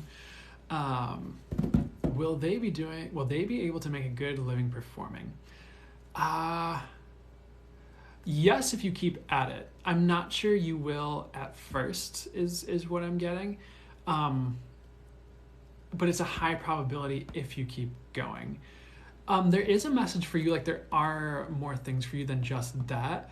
So don't get wrapped up in that having to be the only way. And again, you can be successful. I'm not trying to sugarcoat.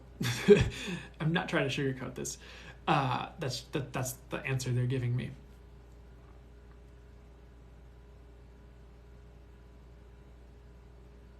But for some reason they're saying, keep in mind there are other things for you than just that if it becomes troublesome for some reason, is the message I'm getting. But they are saying to go that route with like the performing, at least try it, at least taste it, and see if that's really what you want. Because I feel like that will lead to the results you seek. And for some reason they're giving this message for you, like, again, it's going to be consistency that pays the bills.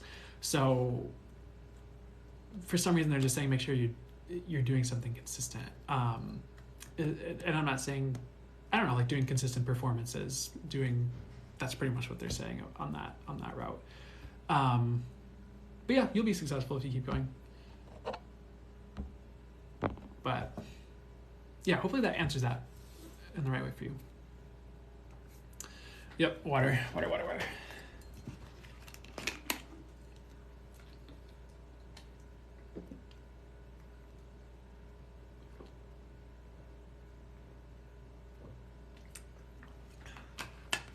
All right.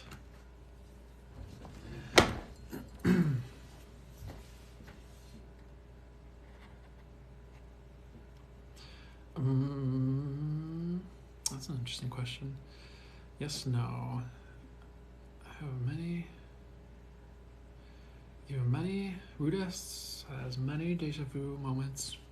Seeing old dreams in that moment. Is this a timeline shifting? What I hear is like it's not a timeline shifting, it's you realizing you're psychic is the words they're giving me. I don't usually use that word psychic, but that's what they're saying. So anyways, maybe I should use the word psychic sometimes, I don't know. So it's not necessarily a timeline shifting, Rita, but that does happen too, is something they're talking about as well. So hopefully that answers that more for you.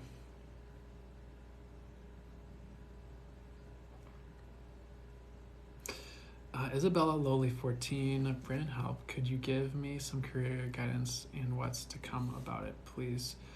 I don't know, they keep showing me new job. I don't know if you're looking for a new job or if you're trying to get a new job here. So let me see what they have to say for you, Isabella, on your career. We're pulling a card here. Our Lady of Comfort here. So one thing I'm getting right now is you're going to have something better than what you have right now. It might take a little bit of patience, but at the same time, I get it's not going to take like super long to develop here. One message they have for you as well, they're showing like this, the visual they show me for going your own way. And they're kind of saying like, hey, like Isabella, you need to do your own thing. And you don't have to do that right now. It can be something you work up to or build towards. But I feel like eventually you're going to be starting your own thing, whether it's your own practice, whether it's your own business, whatever that looks like for you. Because I feel like the standard job thing is working for now, or hopefully it's working for now, or it will be working for some time. So keep a job if you need one. And I don't think there's anything wrong with having a job necessarily either. But I feel like a new one would be good if you're trying to like find a new job or if you're in a job that's not working for you. So anything else that you need to know for career guidance here? So Our Lady of Great Power coming out here as a card. And pretty much what they're showing me with this card is you do have the power to shift your situation. Right now, like what they're showing me as far as like if you were to start to, okay, where do you guys want me to go? Honestly, if you haven't already, I would be like sitting with the universe and just asking for change. The change you need, the change that your soul wants. Because I feel like that's going to lead you in a better direction. And you might even consider just going, all right, universe, I open to the highest and best trajectory for me. Show me what the highest and best trajectory is. Walk me down that. Thank you so much. And I'll say the quote in case it's helpful for you or anyone else listening as well. But it's a Lee Harris quote, and he got into the lab again. But there's nothing wrong with that. There's a Lee Harris quote, and you might have heard me talk about this before if you've watched a lot of these lives. But I think it's in his book, and it's also in like one of his workshops that he has on YouTube. And it's a story he tells pretty frequently. But at one point in his life, I think he was trying to do music, and he went to this workshop, and the person presenting it was like, hey, like, God knows you, God is infinitely, well, I'm going to paraphrase and use some of my own terminology, because that was my takeaway. But God knows everything, God knows you, God knows your plan and what's best for you. God is infinitely intelligent, infinitely wise. So what if you said, God, use me? Like, you know what's best, you know how best to work with me, to use me. And what happened for Lee is he's just like, he wasn't going to do it. And then he's just like, you know what, I'm going to do it. And so he did it. And about 6 months later, he started doing readings. And then his career grew to where it is now, where he's this world-renowned channeler. He's really, really good work. Does good work. So for some reason, that advice is I kind of want to bring it through and say it to you as well as a potential thing to say in this moment when you're talking about your career is like, what if you did go like, hey, source, universe, God, spirit, you know what's best for me, like show me that. Whether it feels right for you to say, hey, God, use me, or to say like, hey, walk me down my highest and best path, you know what's best. Whatever works for you is a way to do that. But I feel like that will shift you, and I feel like that will weirdly shift the world too. long term. So are two things I'm getting. So maybe that's something you consider doing. They're also showing me a butterfly not randomly as well. So what's the butterfly mean for you here? I do, not to use this metaphor again, but I do feel like you have been in your cocoon stage recently. That's kind of what this little, hopefully it's not a crisis, but that's what this little crisis or whatever you're going through career-wise is about, is you actually are turning into someone new, and I almost want to say everyone is at this point, but beyond that, let's see here.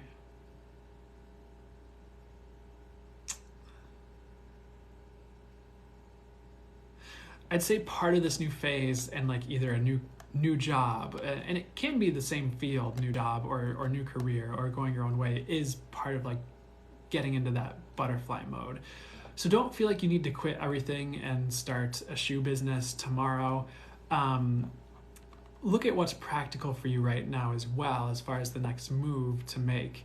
But consider what you can do, maybe not totally on your own, but that's the words they're giving me, is like on your own or going your own way, and see what you feel guided towards when you utilize all that.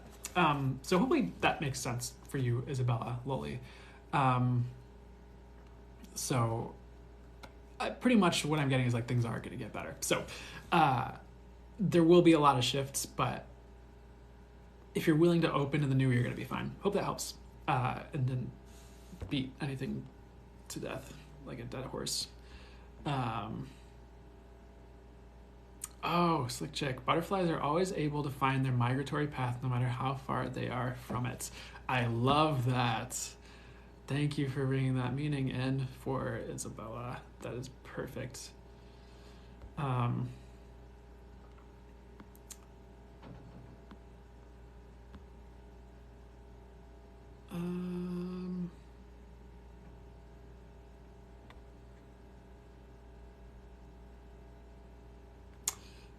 Sorry, you were graduated in veterinary medicine. I've been getting a lot about working independently, but confused, not sure what way to go. Thought about integrative medicine, rehabilitation for animals.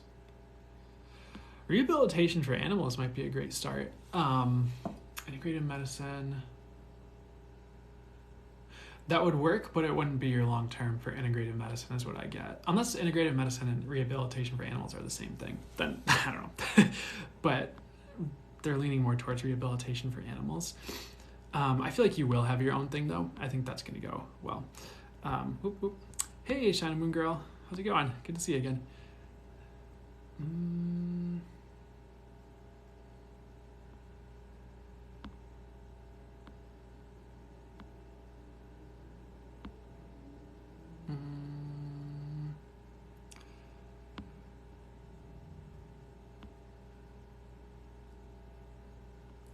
Estella, will their son-in-law be home before August from deployment?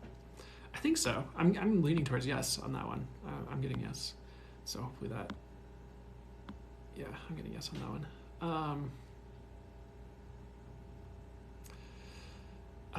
Okay. There was one question I saw that I wanted to answer that I cannot find, so I'm sorry, guys. I'll get right back to the questions here in like just a few seconds.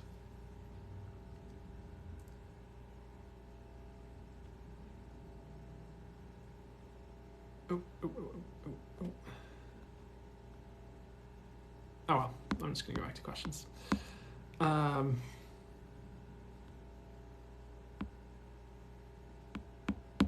This Q&A box is very full.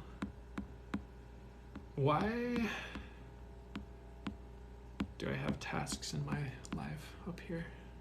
Okay, never mind.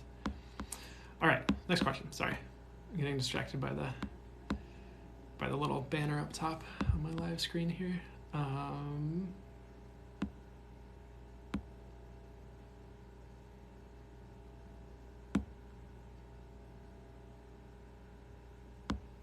Prince Priestess, hi.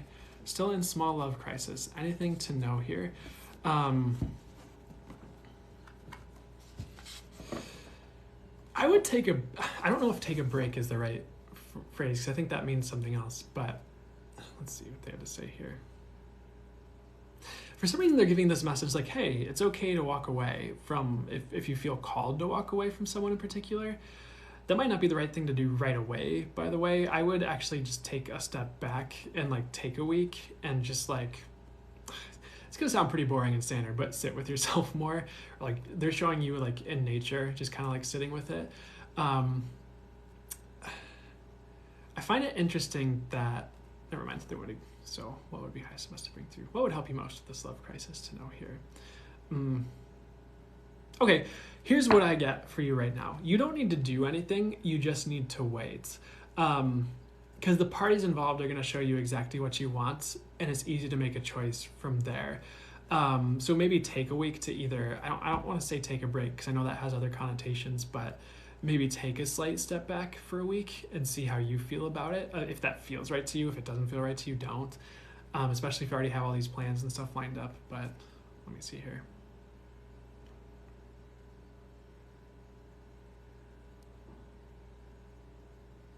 Yeah, it's going to be a boring answer potentially, but for yourself, take some time for yourself outside of those relationships and let kind of the universe show you the way it's supposed to play out.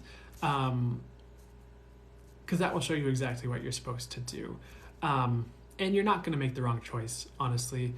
I feel like this actually resolves pretty soon, like next month or so, where you have more of the answers, or they tell the people involved tell you what they want, or person or people involved tell you what they want. So anything else on that for you? Okay, the other thing I get is like, hey, and it's tough for me to just say, it's probably easier said than done, but they're just like, hey, don't worry about it, it's taken care of. I feel like your soul's already kind of worked it out, like the direction things are going. So in some ways, that's part of why that message for you is like, hey, just like wait, and let it kind of resolve. So I hope that helps. But you're definitely going to know what to say and do. I don't know if I would make any sudden movements, though, if that makes sense. Hope that helps with that. I think it's interesting that you took Reiki recently and you have the healing crisis and you're in a love crisis. I don't know. It's a funny thing to me. But that should be over soon. Did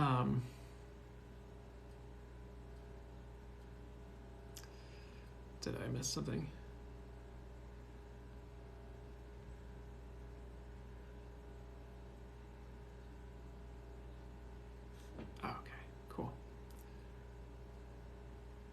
Jeremy too. I received your book recently and it is amazing. Thank you. It is the most helpful information. I'm super glad to hear it. Thank you so much for telling me. I'm glad to hear it. Mary25298 says they're being targeted and bullied at work. I instantly get the word quit soon. I don't know. I would very heavily consider. I don't like that word. I'd very highly consider quitting that job if you can. I'd try to line something up before you quit, of course. I'd try to be practical about it, but that's the advice I'm getting for you. Prince Priestess, oh my god, this is so accurate. Cool. Glad to hear it. Thank you so much for letting me know.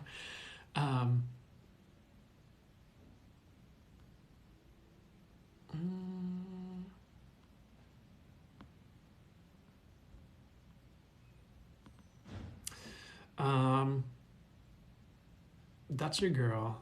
Should they slowly get off their meds with their doctor? If your doctor agrees, is the answer I get. If your doctor agrees. But I would take it very slow if you do decide to do that. And again, disclaimer, I'm not a licensed physician, nor am I a replacement for one. But that's what I get when you ask that question.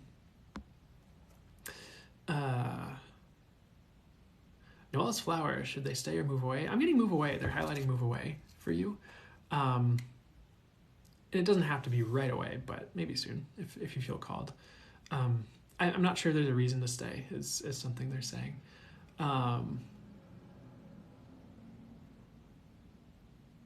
Prince Priestess, that was scary accurate, Brandon. Awesome. Glad to hear it. You're welcome. I'm glad to hear it. That's what I'm going for. I'm going for terrifyingly accurate. I should use a lighter word, shouldn't I? There's no should.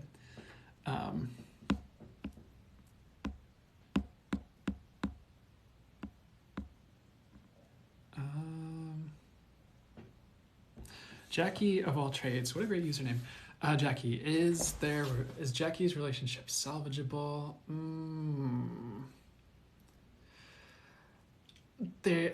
So my body pendulum went yes, no, yes, no. So what does that mean? So body pendulum is like, okay, show me yes. So to the left is yes for me, show me no. To the right is no for me. So when I end on a no, whatever it ends on is the overall answer, which is like no. So there's like, some of it is salvageable, or you could heal it over time, but not readily. It would take a lot of work. It would be very difficult. And I'm not 100% sure it's worth it based on what I'm getting for you regarding your relationship. And I know that's not what you want to hear. What I get as advice for you is it would be better to move on and build something new, essentially. Because it's salvageable in bits and pieces.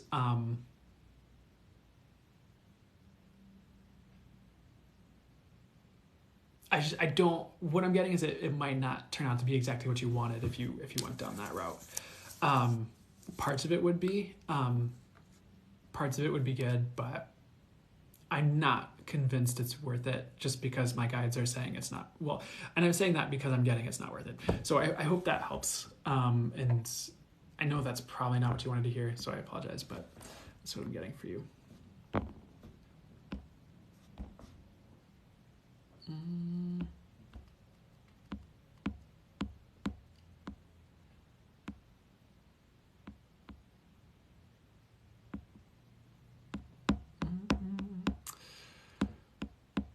Okay, sorry, I'm trying to do this.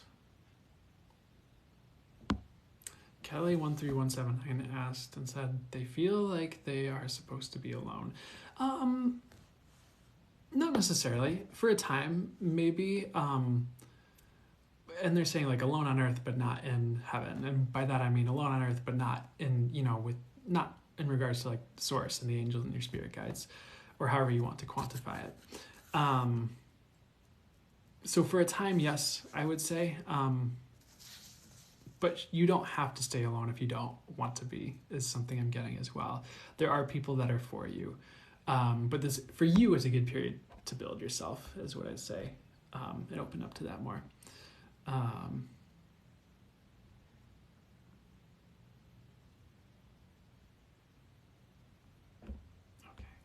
going back to the Q&A.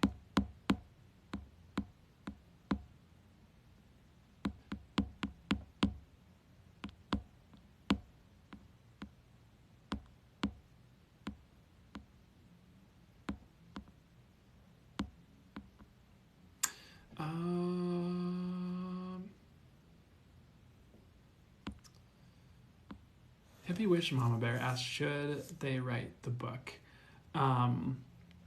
What I get is there's no reason not to. My body pendulum is leaning to yes. Like there might, I don't know, there might be certain things you don't like about it, but it's worth doing, essentially, is what I get. Hippie Witch Mama Bear, which is another great username. You guys are knocking it out of the park with your usernames. Yeah, might as well. That's what I get. You won't regret it if you do.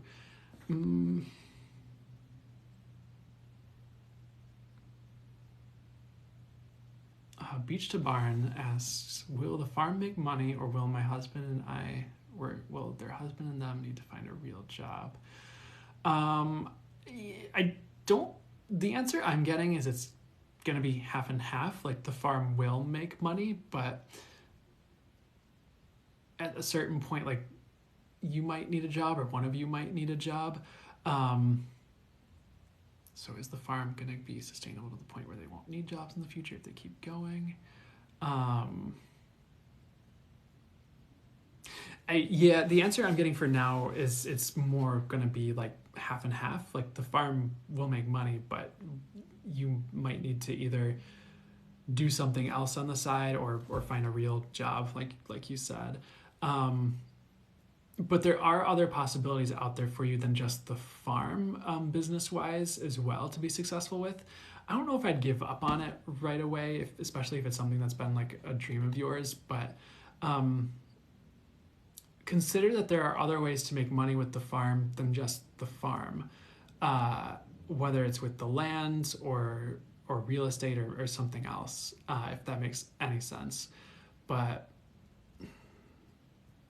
yeah, my guys are telling me not to go too much further with this one. So I hope that helps, at least for starters, beach to barn. And I know that's not maybe exactly the answer you wanted either, but that is what I'm getting on it right now.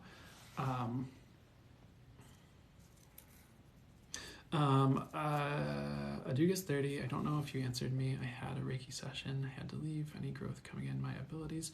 Yes, in the long term. They're recommending consistent practice with it. Like keep showing up, keep practicing with it. Keep doing things that utilize your gifts. That's going to be how you grow in the long term, and that's going to yield for you the best. For you, that's going to yield the best results. Excuse me, is what I'm getting.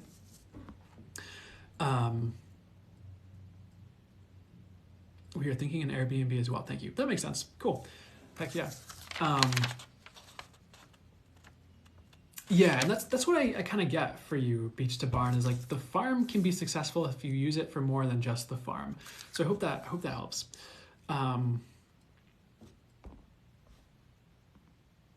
You're welcome, Adugas, for that message.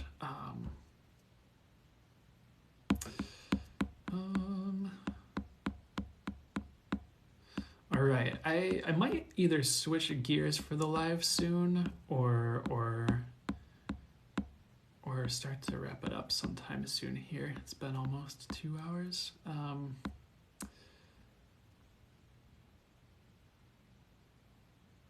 not sure how long ago you asked this. Oh, that's a good, interesting question. Destiny Dara, is it okay to manifest winning a giveaway, or is that no bueno? Here's what I'll say, Destiny. I don't feel like there's anything wrong with it, but there's also a lot of other people doing the same thing.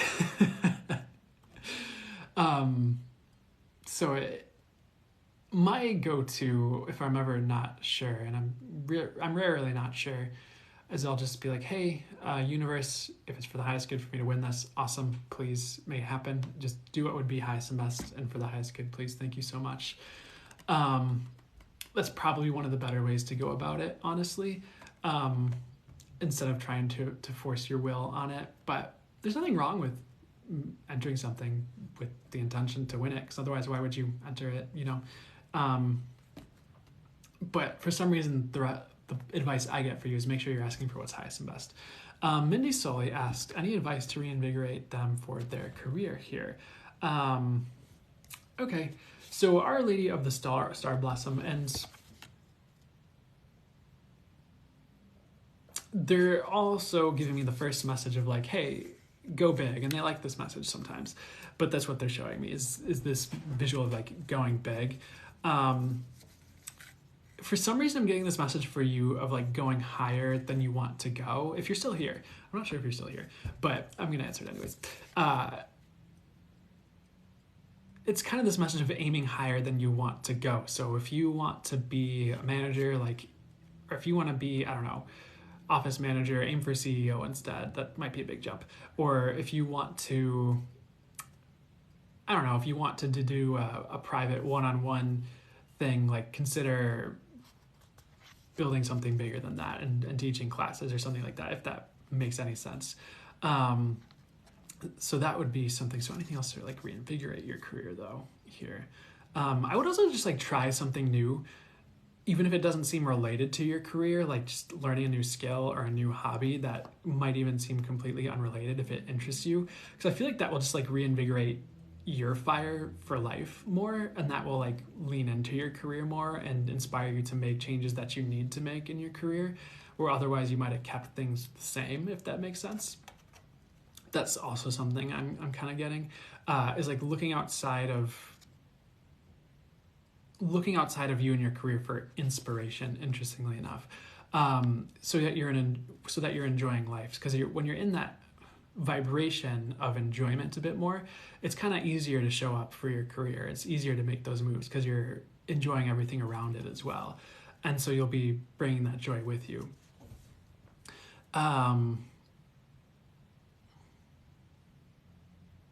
that does make sense. Thank you. I love my career, but I'm feeling less motivated lately. Okay, cool. You're still here. Cool. Glad you're still here. So anything else that would help you reinvigorate your career here? Our Lady of Divine Presence. I suppose this is going to sound pretty straightforward, but they're just talking about cultivating, just being really present in the moment. And maybe if you don't, like incorporating a mindfulness practice or additional practice for that to help you with that. Because you might see more in your career if you're more present with all of that, if that makes sense. But so anything else? I don't know. That's it. The only other advice they're giving me is just like, hey, pray for reinvigoration. Like pray for that. Ask for it. Oof, excuse me. Your lives are so helpful. Thanks, Brian. You're so welcome, Chris. I'm super glad to hear it.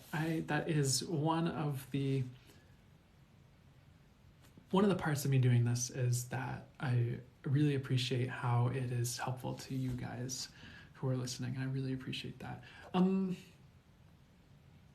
think there was one more thing for you, Mindy Soli. So let me see what that was. If you need to go a different direction in your career, I don't think right away. I don't think this is the time to do that right away, honestly. But if you do in the long term, like consider that. If an opportunity presents itself that feels a bit more fresh, that's still in alignment with what you love and love to do, but it's new or would be invigorating, like consider that is something I'd say. I have not done a collective yet, but I think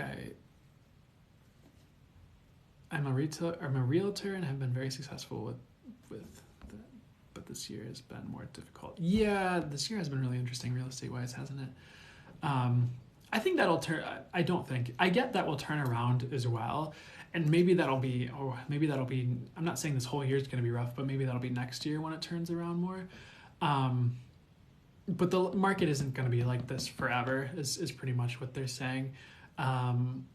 I'd say like if you're in the northern hemisphere, like the autumn time. So what are those months? September, October, November. I think that will start to be better. You'll start to see it flip around there maybe, but next year for sure. So I hope that helps.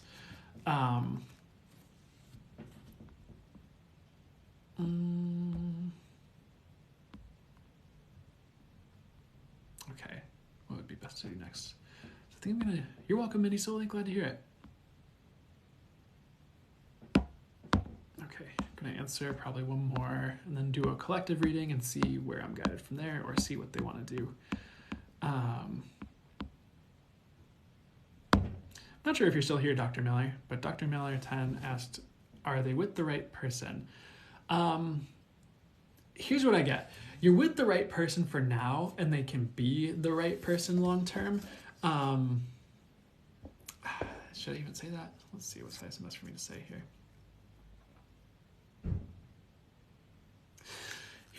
And it's okay if, for whatever reason, the person you're with right now, the whole situation ends and you end up with someone else. It's not like you're missing out on the right person by that happening, if that makes sense. So are you with the highest and best person for you to be with?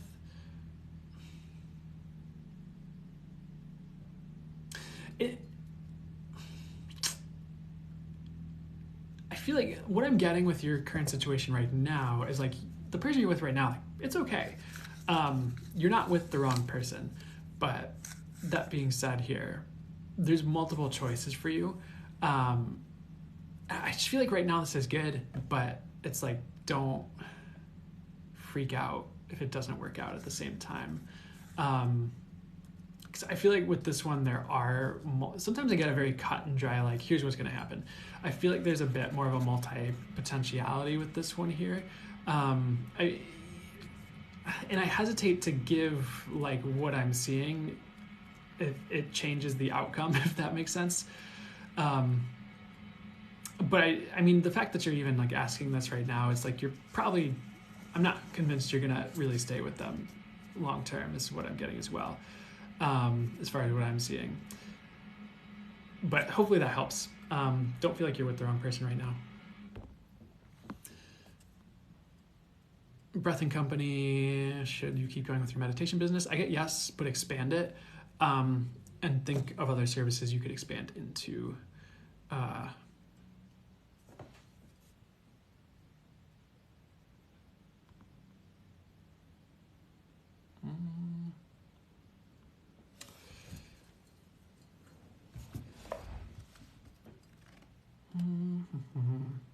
Okay, I'm going to do a collective reading. And maybe there's one more I need to answer, but...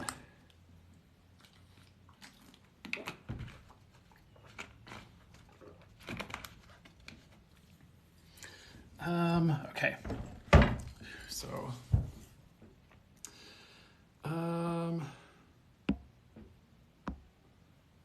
okay, guys, I'm going to do a... sorry, things are falling. Give me 1 second.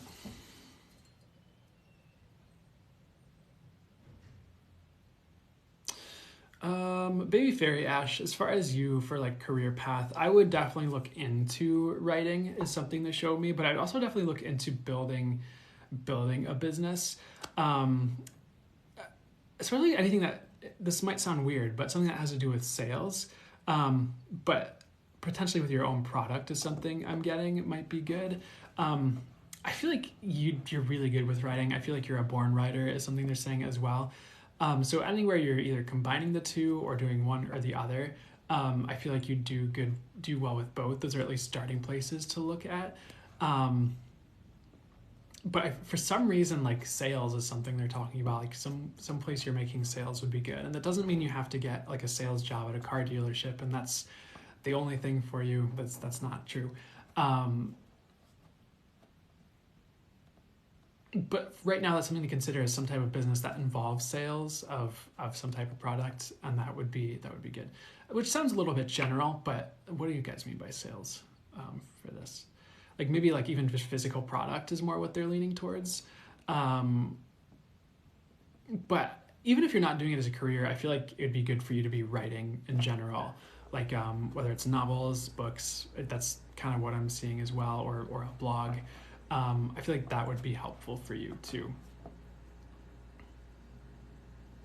I feel like you are kind of meant to build something business-wise as well. I think it might just be narrowing down what that is. That's the question for you.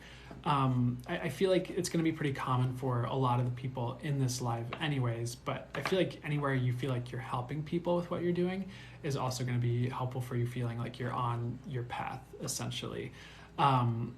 Because that definitely is part of your wiring as well, is like being helpful to people. So anything else that would be good for you career-wise, or any other options, or anything else that would be helpful for you? And this is going to sound a little bit weird as well, but right now, like what they're saying is like you're supposed to feel lost, so that you start asking these questions, so that you start to change what you're doing, essentially. Because like there definitely is better for you. It's like you gotta find it, essentially. But by asking these questions and doing this digging, you're gonna unveil what your soul is here to do. And in the next year or two, you're gonna start venturing down that path, or opening up to that doorway that will lead you to a more soul-fulfilled kind of route, if that makes sense. And like, so like the lostness is serving a purpose. It's getting you to figure yourself out. Okay, I think we're back. So I'm not sure how much you heard or didn't hear from what I just said, but I hope that was helpful for you. All right.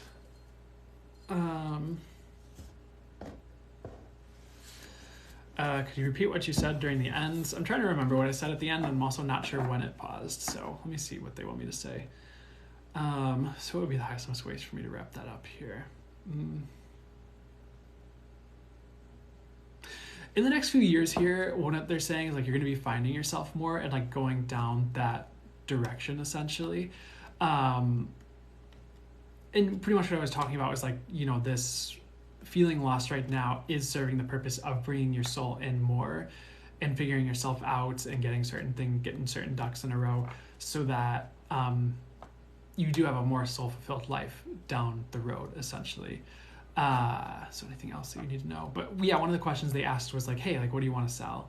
For some reason, that was like one of the last things I asked, and that's when I looked on the screen and saw it probably probably wasn't still there. Anything else for you that you need to know in general here? Okay, interestingly enough, with Our Lady of the Inner Gate coming out here, I'm getting the words trial by fire. And another piece of advice that they have for you is like, just make a choice and the right thing will be revealed. Because sometimes you get into something and you do it and you're like, oh wait, this isn't it. But it leads to the next thing that is, or it's like the other thing that you were considering really jumps out as like, okay, that's the direction to go. Or a completely different thing that you weren't even considering shows up. So if you have a choice to make, just choose one, just go. It'll be the right option. It'll lead you in the right place, even if it doesn't seem like it's the right option right away, if that makes sense. So it's a weird message, like pick and the universe will help you decide. Okay, so another card that's popping out here is Passion. So before we part ways with this reading, what else is coming through for you regarding the Passion card?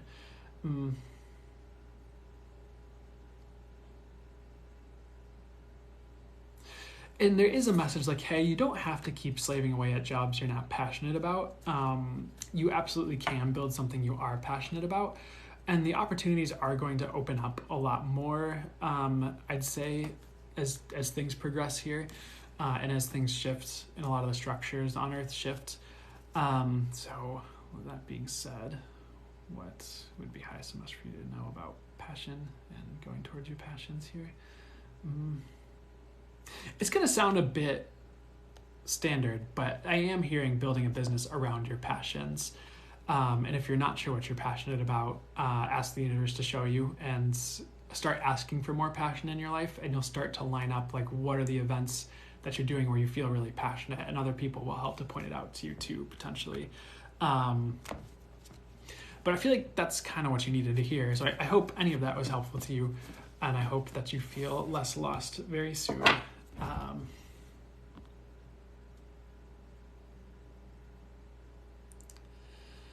Okay. So I'm going to... I feel like you'll be fine, whoever's husband was retiring. I'm going to do a general reading now, just for everyone here. Let me see what I'm getting guided to do. So we're going to switch to just kind of a reading for B, you're the cutest because you forever answer questions. Thank you. Yeah, it does keep going. So we're going to switch to general reading mode. So it's going to be a collective reading. It's for you guys. If you're rewatching a replay on YouTube, it's going to be timeless for you when you're seeing it. So whenever you're seeing this, it's for you. We're just going to go through the cards and see what's coming through for the collective here. So any messages before I start pulling cards for everybody here? So the first thing they're showing me, interestingly enough, is flamingo. And they showed me the color pink. They showed me flamingo. And it was, interestingly enough, it was a message about being unique, first and foremost. One message for you guys right now is the universe really wants you to own your uniqueness and consider that as like a skill set, or ask, how does your uniqueness play into your skill set and what you're supposed to be doing here on Earth? Because if we were all here to be doing the exact same thing, the world would collapse because we'd all be accountants, and then no one would be making money that needed accounting, and then no one would be growing food, and then society would just disassemble. So, or it would just have to diversify by virtue of sustainability of life on Earth, or humanity on Earth. So consider your uniqueness and how that ties into what you're here to do. And again, another piece of advice is just ask the universe to show you if you're not sure. And one way, shape, form, or another, it will, whether it's through other people, whether it's through a series of events that starts to play out, or through just a direct realization or a dream you have. There's a million and one ways the universe can get the information to you. It will in one way, shape, or form here. So anything else with flamingo coming out here? another message that they want to bring through for you guys is like along the flamingo route is flamingos are kind of just weird birds, yet they survive. It's like they kind of just stand there pink and stand on one foot and eat whatever the heck they eat.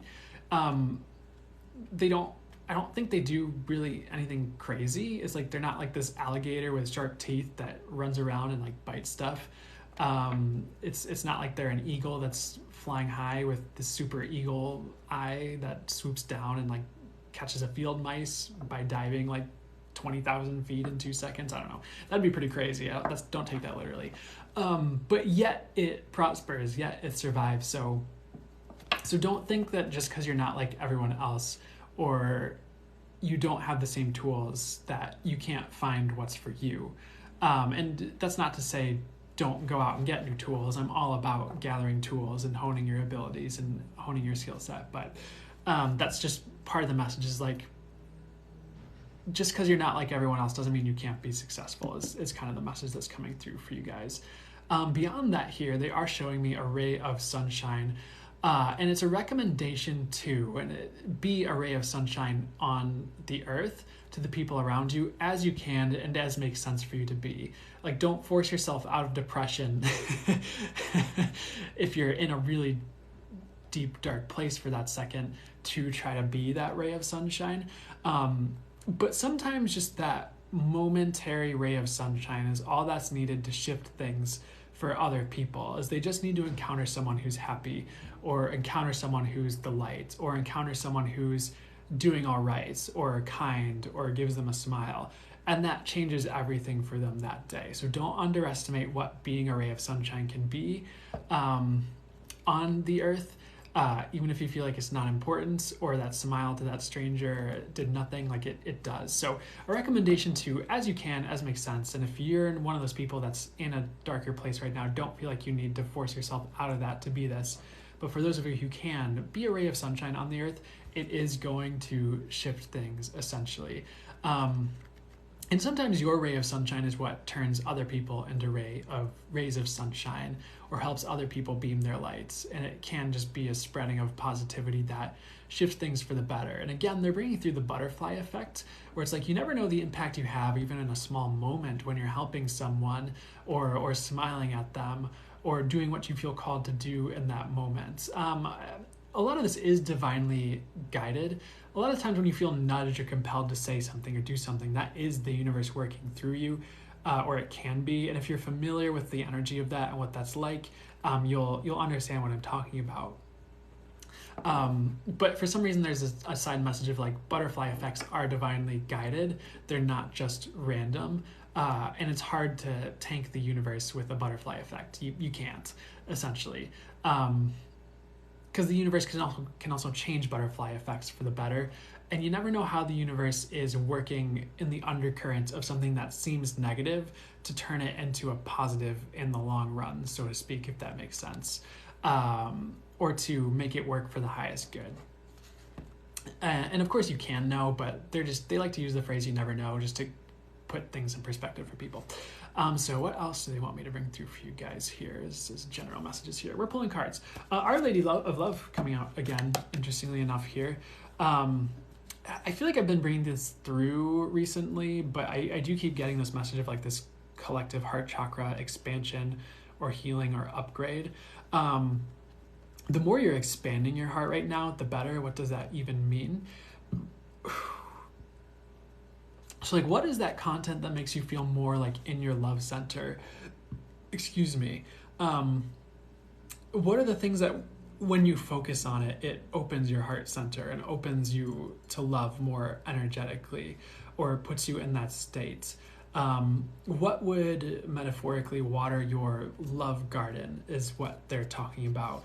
And what could you weed out in your experience that is more like a weed in the garden of your hearts and of your love garden is pretty much what they're saying and talking about. So for instance, and they love to use this example, but if the news keeps making you feel jittery and nervous and afraid and out of your heart, maybe consider switching it off for a week. If your dog really opens your heart and you love your dog so much and you love going on walks, put maybe a bit more focus on that and allow that to open you up more and allow that heart energy to be carried with you maybe a bit longer than you normally would, so that you're kind of spreading that around through the rest of your endeavors for that day or beyond, essentially. Because like the more you're holding that heart energy, I'm getting a weird message like the stronger the collective is going to be, and the more things turn for the better, long term through this time period. So one of the themes you could say is awakening heart energy, and it's a question of how can you focus on that and expand that more. There are going to be events playing out that are going to help you do that as well. This is personal in your personal life, not necessarily worldwide. So keep that in mind as well. But it is partially a message of like, hey, what do you pay attention to? And it's also a partially message of like intentionally weeding the experiences that you're feeding yourself so that you have something that's more cultivating for your heart and your heart space, essentially. For those of you who are single, let me see what this is about here. For some of you who are single, this is love on the way, by the way. They're saying next month. There are like a few of you here. It's not just one person, so it's difficult to totally narrow it down. For others of you, this is talking to a rise of love in your life in some way, shape, or form, whether it's a current relationship or even at your workspace. As weird as it may seem, maybe some of your coworkers will start to be more heart-centered, or there's a new guy who's super loving or something like that. But that's one of the messages coming out with this card and the Our Lady of Love here. So the Magician coming out here next is our tarot card for the general reading here. And obviously the Magician does have to do with manifestation and creation. The message I get with this card is time to create more, essentially. So this actually does link to creativity and creating things creatively. But more so it is about your reality, of course. Because sometimes you can manifest your reality more. Or like if something isn't working in a good way that you want to see it work, you'd be like, what would it take for that to work a bit better? Or how does it get any better than that? So let me see if I can explain this a bit better. What's the highest and best message for you guys regarding the Magician source? Honestly, what I'm getting is literally just ask your reality to be better. Like, what will it take for my reality to be better? Or if, for instance, like if you're trying to manifest something and it either doesn't seem to be showing up or not in the way you want it to, you could ask like, what will it take for things to start showing up more in the way I want it to? And you're starting to manifest your reality. You're starting to manifest how it works in a different way. And that's part of creating your reality, is literally choosing a different reality or creating or asking for a higher reality. Another message that they're giving me with this is you guys are going to be manifesting a lot, like really rapidly, especially in like the months of like June, July, August. They said summer months, but I'm aware some of you are in the southern hemisphere. Like it's going to be very fast manifestation at that time period. So I guess you could say now is a good time to set your intentions, but it's more something to be aware of in the future, is that like things are going to start showing up a lot more quickly. It's kind of like it'd be like if Amazon Prime started doing same day delivery, but it's the universe. And of course, like bigger things might still take some time, but maybe they won't. Maybe somehow they won't. So what's important for you to know about that?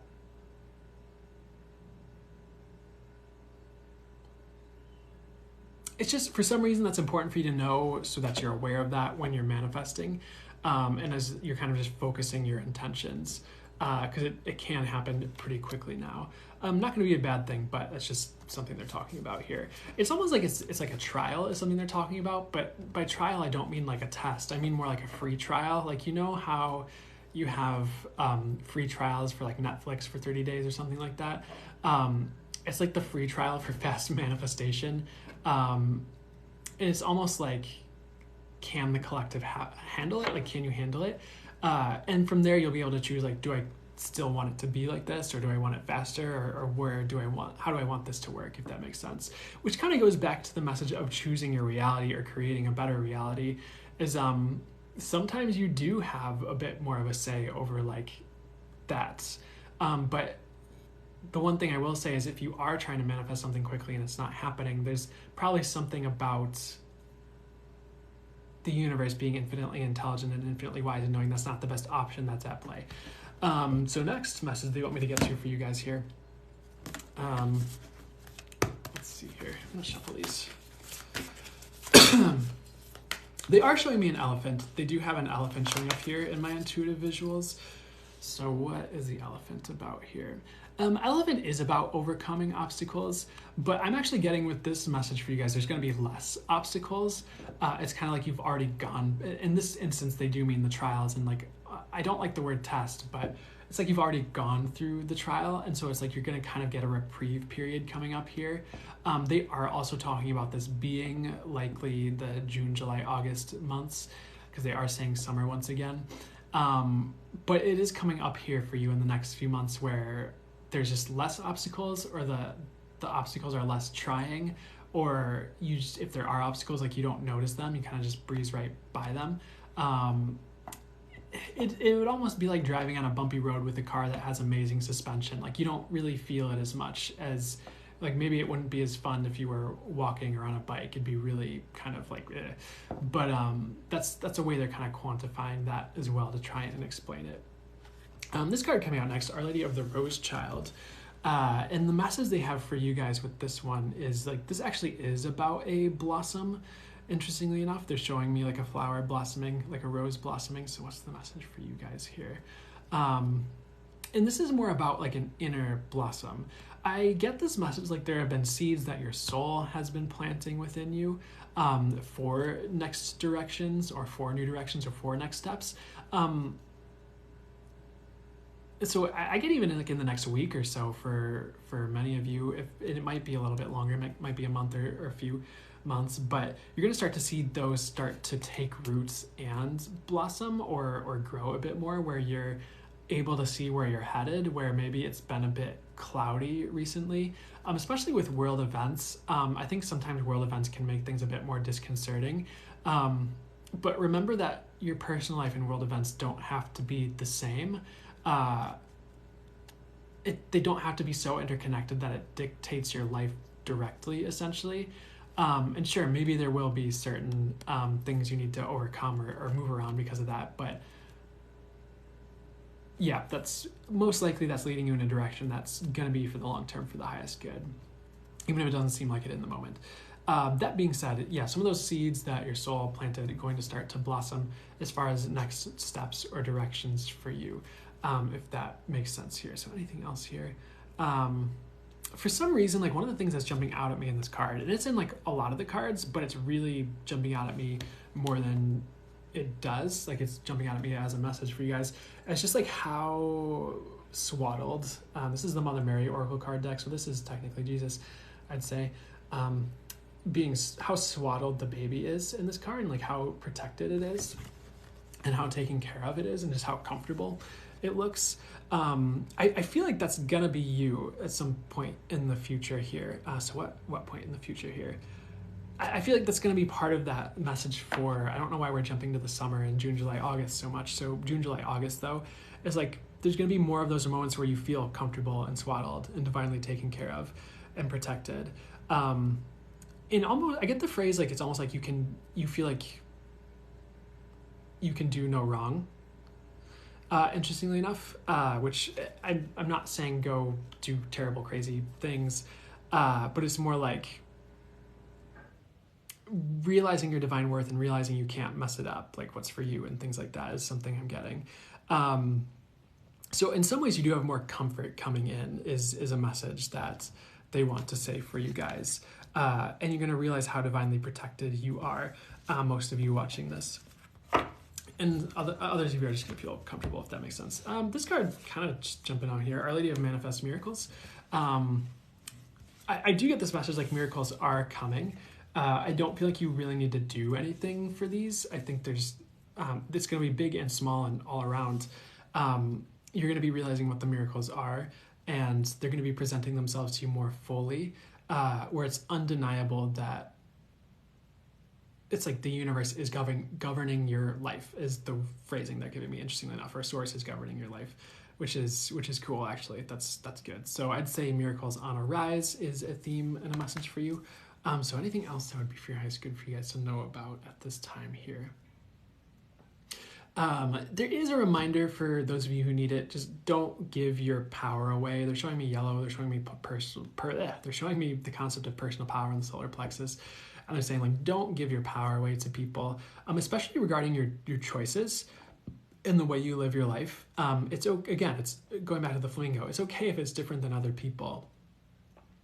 It's okay if it doesn't look how other people think it should. What matters is you're on a route that feels good to you and to your soul, because that's going to lead to better outcomes than going a traditional way that doesn't feel right, but everyone says it's the way to go. It's kind of like the kid in Catholic school who maybe they're intuitive and they know it's not true, but it's just like everyone around them, and they can tell everyone around them doesn't really believe it necessarily either. They're just going along with it because it's all they've known since they were born.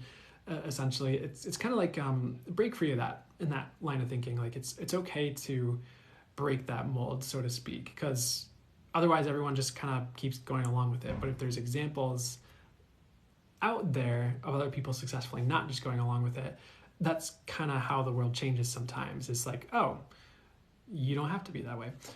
So weird message for you guys. Anything else? Let's see here. Ten of Pentacles coming out here. Which card do you guys want? This one. Okay.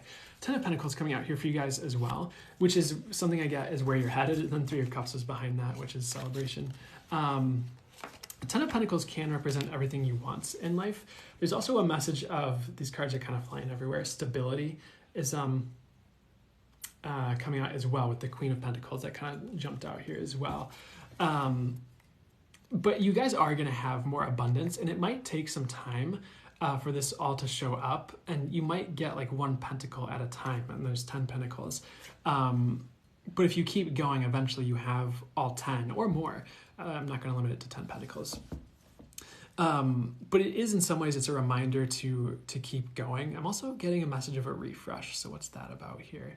A lot of you are going to be getting a refresh to your path, where it's like a breath of fresh air or something new, where it's easier to keep going towards this 10 of Pentacles and this abundance that you want. Because I think a lot of you have been wondering if it will ever come, or some of you have been wondering if it will ever come. And it is coming. It will come. And it's persistence, but it's also like a slight question of like, do you need to change course to get here? Or what are the opportunities presenting themselves to get you there that if you're open to, will get you there, essentially. Because there might be some new opportunities that help you to round out your pentacle collection. And instead of having 2 of Pentacles, you have, I don't know, you have 8 Pentacles or 7 Pentacles or 10 Pentacles. So sometimes you getting to your 10 of Pentacles, your abundance does take multiple routes. Sometimes it does take multiple changes or things, or, you know, if you're driving on the highway, like you don't always stay on one road all the way to your destination. Like you take the interstate and then you get off on this highway and then you get off on this side road and then you drive through this town and then you're there. So it's kind of just a reminder, like, sometimes you need multiple roads, and sometimes the new opportunities are the new roads for you to take to get to your destination, as opposed to staying on the one highway all the way to the coast. And you're like, I was trying to get to, I don't know, Texas. I don't know about Texas sometimes, but I know a lot of you live in Texas, so I also don't want to badmouth Texas, because a lot of you cool people are there. So anything else? The other word that came through was stability, interestingly enough. That is something, weirdly enough, that's grounding in for people at this time, and it might not seem like it with the way the world is going, but it's a message I'm getting, is like, there is going to be more stability coming, especially if you're asking for it and working for it. Like those of you who have been working towards stability, you're going to come into stability in a pretty big way, is something I'm getting. They're saying next year, so it might be sooner or later for some of you guys, but that's what they're saying as far as a time frame. So any other important messages that would be for your highest good at this time for this collective reading here? They are showing me the concept of, well, 1 second. I think we're waiting to come back here. I'm gonna wait. Okay, should be back. Okay, I'm back. Sometimes when my phone runs out of battery and it says like 20% remaining, it like pauses the live. Hey guys, I'm back. What I was getting at though was like, if things get turned inside out for you guys in some way, shape, or form, I feel like it's actually going to be better than before and not a detriment. So if you feel like things are getting turned inside out in any way, shape, or form, things might actually be getting better for you, which is an interesting message as well. Another message I'm getting is like, don't doubt yourself. This is a time to cultivate trust with yourself, even if it's in small ways. Like, I don't care if it's just trusting yourself to make the right decision, to eat the right breakfast for yourself this morning, or or something like that. For some reason, there's this message of like building trust with yourself is key. Like, no matter what anyone else is saying, like, trust yourself to take the advice that's right for you. And sometimes that can be a learned skill, trusting yourself, especially if it's trusting your intuition. But in some ways, like, you have to trust yourself when it comes to what's right for you, because no one else is you. No one else has to go through the consequences of choosing what is for you, or not choosing what is for you, but making the choice that has to do with like what you're bringing into your life and who you're bringing into your life. It's most important that you are resonating with your experience as a reminder that they want to ring through, and that you're not just this seems to be a very common message for this reading, but not just going along with what everyone else is saying. Because I feel like that's a recipe for a disaster right now, is just going along with what everyone else is saying. And if what everyone else is saying does feel right to you, that's fine. That's totally different. But if you feel like you do have the wherewithal to intuit your own choices, like, trust that. And even if you personally are not sure, a lot of you are there. A lot of you are really intuitive. Some of you, I know some of you channel too, at least some of you. Even if you're just newer to all this and you're not sure about it, I feel like there are ways where you either just still get the sense of it, or you kind of know, or you can trust that the universe isn't going to just completely tank your life if you're trying to follow your intuition and you're not sure how to do that yet, if that makes sense. Because it kind of does watch over you like a baby sometimes, or like a toddler learning how to walk when you're in that phase. Not all the time, maybe, but it definitely can if you're really putting in the work and you're meant to be doing that. I feel like hopefully I'm not just talking in circles at this point. So anything else that would be, what's the most important for you guys to know at this time here on top of all that here? So they are showing me, it almost looks like archaeological, like there's like this tool and there's scraping, and there's this bone or this thing that's being unearthed that's being scraped away. So you do have facets of you being scraped away at this time, like, of course, things that no longer serve, to use the common tarot phrase, things that no longer serve. I could make a video just using all the common tarot phrases. But it is the message, like, that stuff is kind of getting scraped away right now. If you do feel raw at all for a time, it's kind of almost like there's like certain like nerves being revealed or being like unveiled, and that's part of the scraping away. And it's really just to get you to transform more, honestly. Like, if you feel a bit more raw about things emotionally, or about things people say, or things strike a nerve more, or like the nerve is exposed, when maybe you felt like you had like 10 tons of whale blubber in front of your nerve. I'm not calling you fat, by the way. It's just the example they're giving me. Like, maybe you had a ton of stuff just in the way of things hitting your nerve, but now like some of the patterns that don't serve you are getting scraped away, so you're a bit more raw and vulnerable, is what I'm trying to communicate. Sorry. So what's the message with this? So part of the message is like that vulnerability is part of your transformation, and it's just a reminder that if you feel raw, like, it's okay, like, take some time for yourself.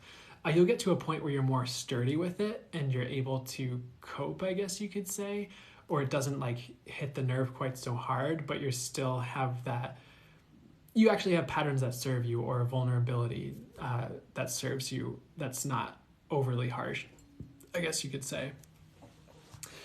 So anything else before we wrap this up? They are giving me the phrase heart healing, interestingly enough. This is for some of you. If you do need to take time for yourself, like take some time off from work and do heart healing, or take some time for yourself to do heart healing, I would. And that's for the few of you who feel like really heartbroken right now, or really down in the dumps, or you're just not sure what to do at all. Take time is the message I get, is the recommendation I get for you.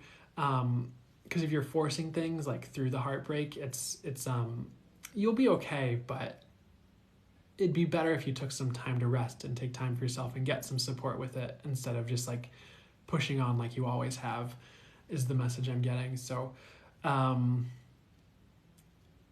okay, so that's close to it. The only other thing they're saying right now is there's like a collective rebalancing kind of occurring right now. They showed me like the orange, which usually has to do with the sacral chakra and emotions. I don't think it's 100% focused on that. I feel like it's like energy balances. Like some of the changes you're seeing in the world are like literally like, well, how do you want to quantify it? Like if there's too much dark in an area, more light's going to be coming in.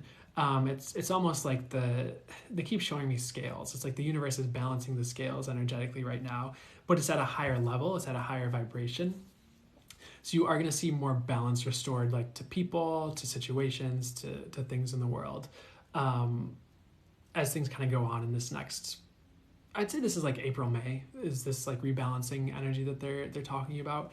But it's like everything's rebalancing, because it's like there's been a lot of change, and so it's kind of like we're rebalancing as we're changing, essentially. But that's it. I hope that made sense to everybody. And that's exactly what I've been feeling called to do. Thank you for the confirmation. You're welcome. Totally resonates. Wow, thank you, B. You're so welcome. I'm glad that helps and resonated, guys.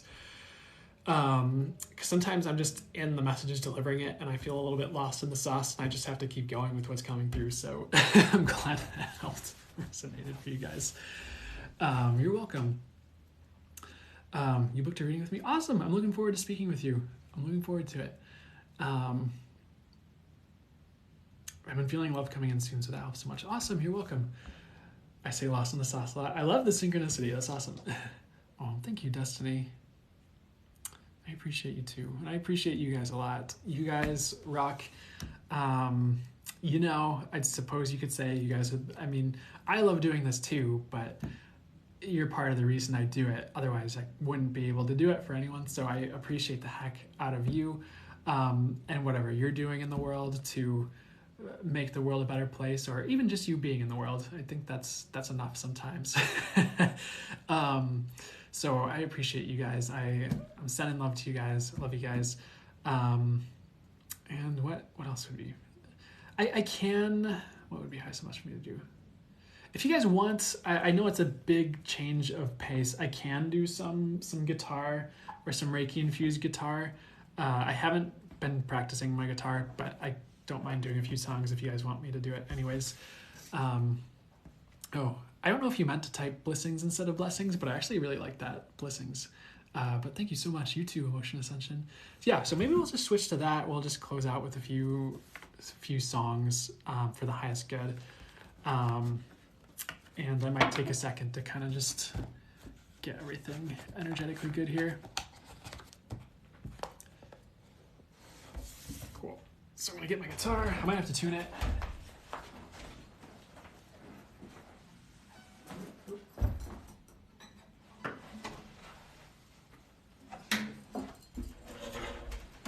I've also been wearing shoes this whole time, and I really haven't needed to, so I'm not sure why I'm wearing shoes.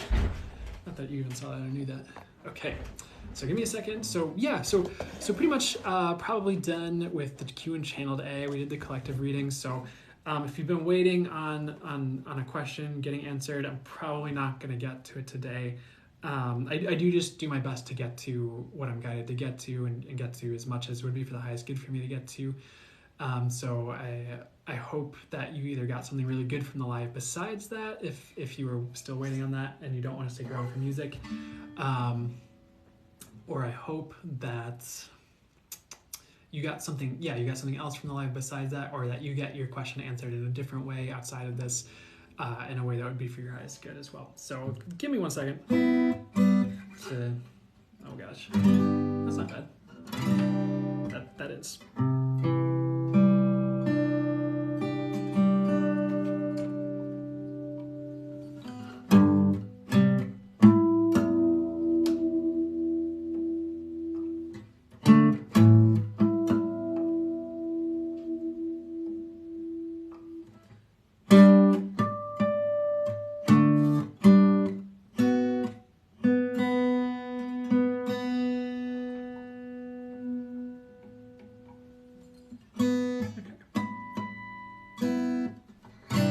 is actually not bad.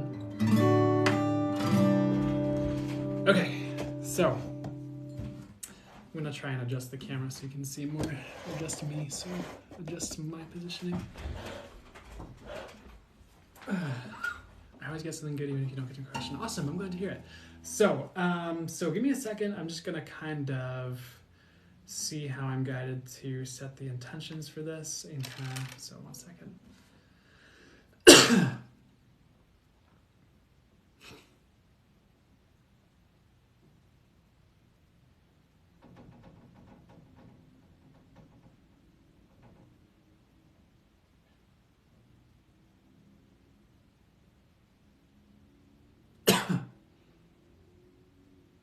So I'm just going to ask the angels to, let me see, bring this guitar to the highest and best energetics, bring this space to the highest and best energetics for this and for the live. To also to add any other healing, should you want it, should it be in the highest good, to the music, to this session, and for you, directly for your highest good. I'm going to ask the angels to work through me for this one. I'm also going to ask, of course, so,